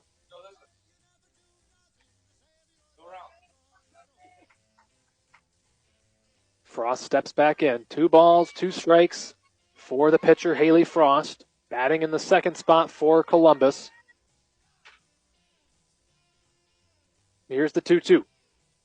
Holds back on that pitch and does so wisely as that one misses high out of the zone for ball 3. And now the count has been worked full. 3 balls, 2 strikes. Count is full here to begin the 6th inning. Nobody on, nobody out. Here's the payoff pitch. Sends that one out of play for a foul ball, and the count will remain full. Count stays put, 3-2. Great at-bat being put together by Haley Frost. Egin has already thrown 7 pitches in this at-bat, and the 8th will be coming up.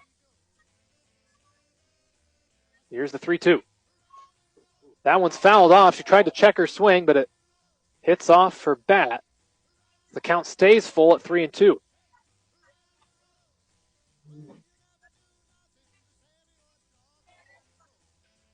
Great at-bat being put together by Haley Frost. Count remains full at 3-2. As we'll try the payoff pitch again. Egina taking her time here. Now comes set. Here's the pitch. And she watches that one, and it's ball 4. Fantastic at-bat by Haley Frost. And she'll make her way down to first base. That'll bring up Katie Rudin. Coach Olmstead giving Frost some signs over there at first base. And the catcher, Katie Rudin, digs in with the go-ahead run on base over at first. Nobody out here in the bottom of the sixth. Here's the pitch. Squares the bunt, pulls back, and Frost will quickly hustle back to first base, and that pitch misses for a ball. Rudin's 0 for 2 so far today.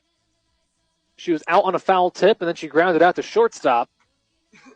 This time digs in with what would be the go-ahead run standing at first base in the form of Haley Frost.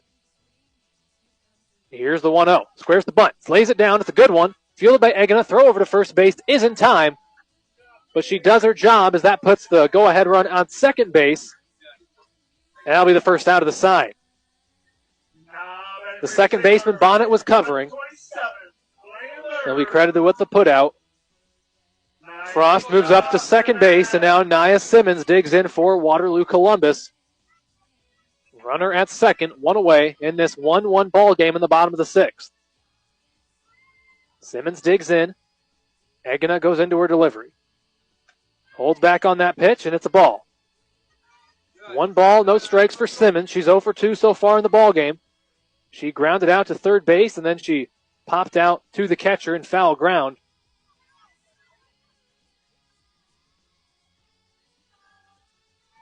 Here's the 1-0. That one's in the dirt, and that gets away from the catcher. Frost will be into third base standing up, and the go-ahead run is just 60 feet away. Pretty much anything put in play from Simmons would give the Sailors the lead. Unbelievable, really. The Sailors have been able to stick around in this one. Only managed 1 hit so far in this contest, but they're poised to take the lead if Simmons' at-bat goes right. Here's the 2-0 pitch. Gets a hold of that one, and it's going to be a foul ball down the first baseline. Count moves to 2 balls and a strike. Haley Frost is aboard over at third base. Simmons trying to bring her home and give Waterloo Columbus the lead heading into the 7th. Egina steps on, takes her time, now comes with the delivery. 2-1 pitch. That misses high, and it's ball 3. 3 balls and a strike for the junior slugger, Nia Simmons. Steps into the right side of the batter's box and gets set for the 3-1. Here's the 3-1 pitch. That misses. That's ball 4. And Simmons is aboard at first base. Really nice at-bat by Nia Simmons. And now the Sailors have runners on the corners. And that brings up Sydney Gardner. Runners on first and third. Simmons at first, Frost at third. And Sydney Gardner digs in. She's the 5-hole hitter for Waterloo Columbus. Looking to give the Sailors the lead. Watches that one, and it catches the zone for a called strike 1. No balls and a strike for Gardner. She's 1 for 2 on the day. Has the 1 hit for the Sailors so far in this contest. Singled into center field. Then she grounded out to shortstop in her second at-bat.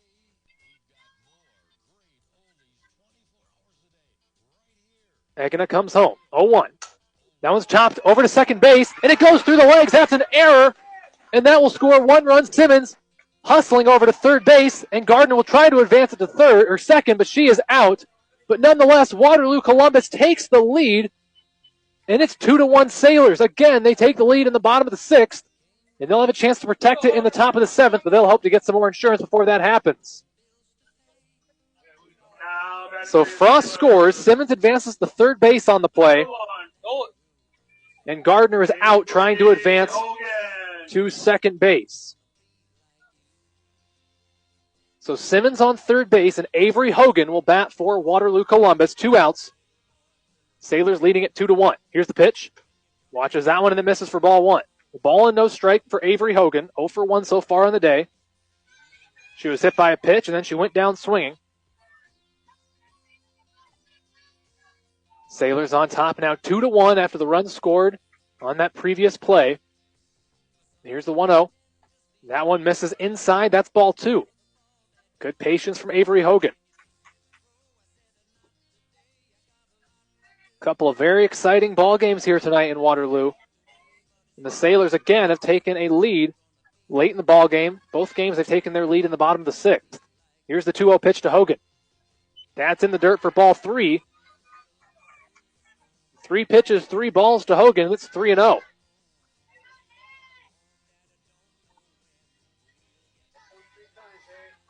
Hogan digs in. Egina trying to regroup.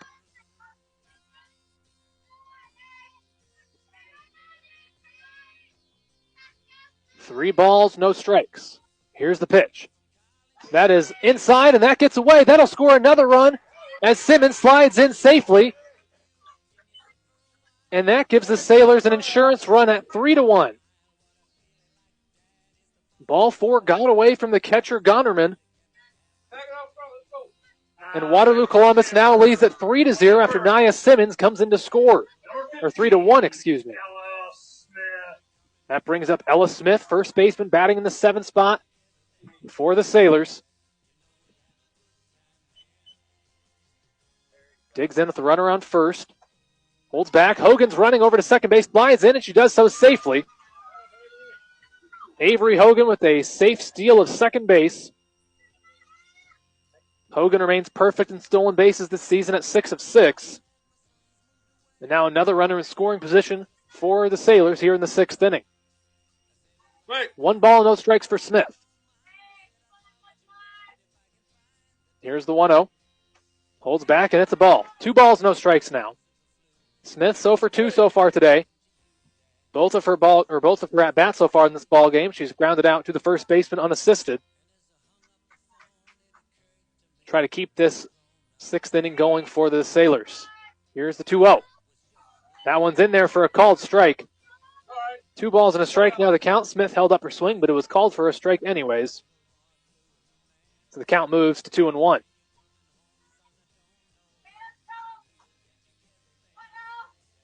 Egina steps on.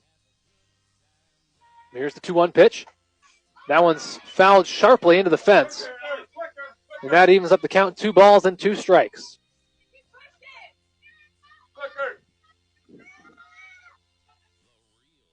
Two balls and 2 strikes with 2 outs and a runner on second. Ella Smith, the batter. Avery Hogan aboard at second base. Egina with the 2-2 pitch. That one misses outside for ball 3.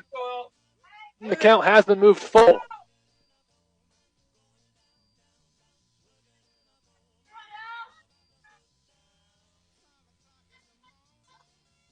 The 3-2 pitch upcoming from Sydney Egina. And here's the payoff pitch. That one's fouled off, and this at-bat will continue. Ella Smith stays alive in the at-bat. Fouls that one sharply towards the Cyclone dugout. Count goes full, or remains full, I should say, at 3-2.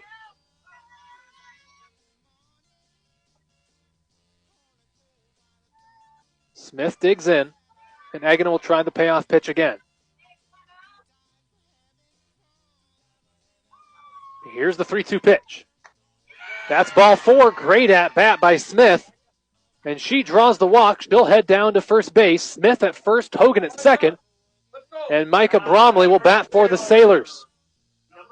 We've got a timeout as Denver head coach Danny Gordon will head out there to talk to her team. We'll see if this is to make a pitching change or just a conversation as everybody comes in, including the outfielders.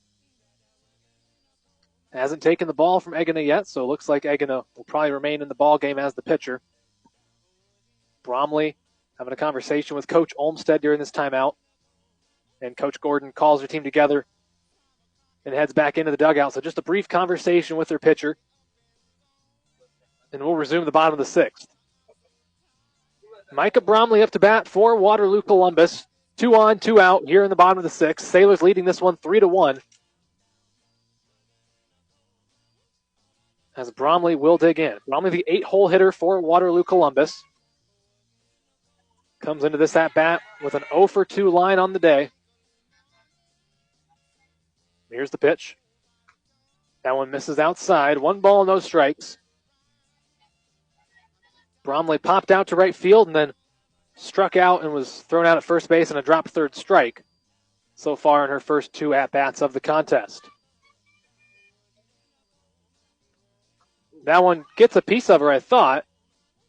but looks like it did not. Nonetheless, it is ball 2, and both Hogan and Smith move up 60 feet. Hogan's now at third, and Smith is at second.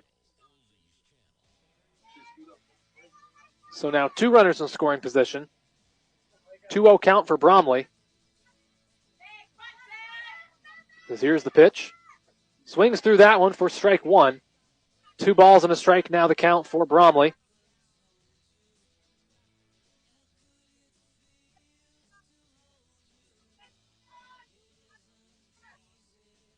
Agana taking her time. Now gets set to deliver the 2-1. That one's fouled back. It got to the backstop. And for a moment, Hogan thought she could score, but it was fouled off, just barely caught a piece of Bromley's bats. The count moves to 2 balls and 2 strikes. 2 outs and 2 on here in the bottom of the 6th. Maddie Rudin is on deck for Waterloo Columbus as Bromley digs in for the 2-2. Here's the pitch. Swing and a miss. That's strike 3. And the inning is over, but not before Columbus puts up 2 runs to take a 3-1 lead. Last 3 outs upcoming for Denver as they'll have to try to mount a comeback in the top of the 7th. Stay tuned. You're listening to Waterloo Columbus Softball on 1650 The Fan. For the Denver Cyclones, that's the 3-1 lead for Waterloo Columbus. You have one minor adjustment in the field. Maddie Rudin moves over from left field to center field, and Olivia Surma will enter the ball game, and she's now playing left field for Waterloo Columbus. Cam Reginald, who made that unbelievable catch to save a run in the previous inning, was not able to come back into the ball game after that injury. So she remains on the bench. Rudin moves from left field to center field. And Olivia Surma comes off the bench, and she will now be playing left field.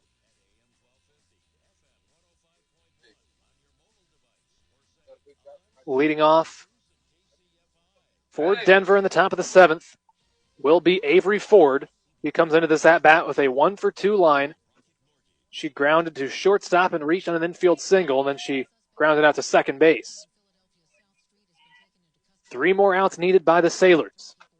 First pitch is looked at for a called strike. It'll be 6, 7, and 8 for Denver in this inning.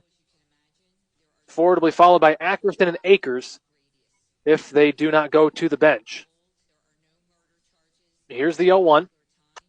That one's sent into center field. Rudin making her way over there and makes the grab. Maddie Rudin makes the ranging play out there in center field after playing left field all night long. She quickly adjusts to her new position and makes the grab out there in center field for the first out of the side. That brings up Briley Ackerson. 1 for 2 on the day. Digs in with the Cyclones down to their last 2 outs. Fouls that one back. No balls and a strike. Ackerson 1 for 2 on the day. Popped out to Hogan over at second base, and then she sent a hard grounder over to Simmons at third and reached on an infield single. Here's the 0-1 pitch. Holds back on that one. A lot of movement on that pitch from Frost. Went from being a clear ball to nearly a strike in a hurry, but it is called for ball 1. Ball and a strike is the count. Here's the 1-1 pitch. That catches the outside corner of the zone, and it's strike 2. Ackerson down to her last strike. A ball and 2 strikes with 1 out here in the top of the 7th. Sailors trying to close out this victory. Here comes the 1-2. Swing and a miss. That's strike 3. And the Sailors are an out away. That'll bring in the designated player. That's Elena Akers. Batting from the left side. She's the last chance for Denver. Cyclones down to their last out. Here's the pitch. Falls that one back. Count moves to 0-1. Akers is 0 for 2 in the contest. Popped out to Bromley at shortstop and then reached on an error by Hogan. The one Columbus error they've had in this game. 0-1 here. Here's the pitch. That is inside for a ball. Came pretty close to catching Akers there, but it did not. It's ball 1. The ball and a strike is the count. Akers digs back in. Frost trying to secure her second win of the night. Same can be said for the Sailors as a whole. As she reaches out and gets that one, this could end the ball game. It is going to be caught by Micah Bromley in shallow left field. And that is going to do it. The Sailors only managed 1 hit for the contest. but they managed to grit out a very impressive win over a game Denver team, and the Sailors improved to 10-3 on the year. Very good softball played here tonight by both sides. Very impressive action we saw here tonight at Columbus. We're going to step aside. When we come back, we'll add up all the numbers, give you the final breakdown, and say goodnight here from Waterloo. Stay tuned. You're listening to Waterloo Columbus Softball on 1650 The Fan. Welcome to the Waterloo Columbus Softball postgame show here on 1650 The Fan. A gritty ball game here tonight between the Sailors and the Cyclones. You can really say that about both games here tonight. But Waterloo Columbus comes out with a pair of 3-1 victories. It really felt like I was watching the same ball game I just watched a couple of hours ago. As again, it's a 1-1 tie going to the bottom of the sixth. Sailors put up 2 runs in that inning, then make it last in the seventh and come out with a 3-1 victory. Let's take a look at the final line score for tonight's ball game. First for the victorious Sailors. They scored 3 runs on just 1 hit, 1 error in the contest. They left 5 runners on base. Denver scored 1 run on 7 hits, 1 error. They left 4 runners on base. When I say gritty, that's what I'm talking about. Wasn't a pretty ball game for the Sailors, just 1 hit. But they managed to come out on top and get the sweep over the Denver Cyclones. Winning pitcher of record is going to be the only pitcher we saw in either game tonight for Waterloo Columbus. That's Haley Frost. She went 7 full innings, allowed 7 hits with 1 run, 1 walk, and 3 strikeouts. With the win, her record on the season improves to 7-2. The loss on tonight is going to go to Sydney Egena. She came in relief, pitched 3 2/3 innings, gave up no hits, but 2 runs. Both were earned, 4 walks, and 4 strikeouts. Starting pitcher in this contest was Bailey Nuss for Denver. She gets a no decision. She lasted 2 1/3 innings, gave up a hit with a run. That run was earned, 4 walks, and 1 strikeout. Only the 1 hit for Waterloo Columbus. Sydney Gardner managed a single. Other than that, everyone was 0 for the night in Game 2. Denver did manage 1 extra base hit as Reese Johnson had a double. Then 6 singles, including Rosecrans, the 9-hole hitter, the freshman left fielder, was the only player in this contest to have multiple hits for either side. So impressive out of the 9-hole hitter for Denver. But again, it is a 3-1 victory for Waterloo Columbus. Denver struck early. They scored in the top of the first. Columbus evened up the ball game in the bottom of the third, 1-1. And again, just like Game 1, Columbus put up 2 runs in the bottom of the sixth. Those runs held in the seventh. It is a 3-1 final. So Columbus gets the sweep over Denver. And a couple of very well-played, competitive, pitching-heavy softball games here tonight. With the victories, Columbus improves to 10-3 on the year. They join the club of double-digit victories. And with the losses, the Cyclones fall to 5-7 on the young season. Of course, have to thank all of our great sponsors that make this broadcast and all the broadcasts this season possible. Thank you to Community Buick GMC, Electronic Engineering, Air Services, CDFS Financial Strategies, and the Waterloo Columbus Booster Club for all of your great support for Columbus Athletics and your local student athletes and just the community as a whole. This broadcast would not be possible without them, so we can't thank them enough. Support those that support your local sports broadcast right here on 1650 The Fan. So, ladies and gentlemen, that's going to do it for tonight. Thank you so much for tuning in. We had a lot of stuff going on tonight. Started about a half hour late. 5:30 start time was what we ended up having. It was originally planned for a 5 o'clock start, but nonetheless, we made do and ended up having some really good competitive softball played, and you were able to tune into it right here on 1650 The Fan. Tune in again on Thursday. Waterloo Columbus is back at home as the softball team will be hosting the Applington-Parkersburg Falcons. That'll be just one varsity game starting around 7 o'clock. I'll have the pregame coverage for you somewhere around 6:50. So a final time, our final score here from Waterloo. In both games, you could say this for Waterloo Columbus 3, Denver 1. Sailors sweep the Cyclones here from Columbus. So for my producer, Ben Neeson, I'm David Warrington saying good night from Waterloo.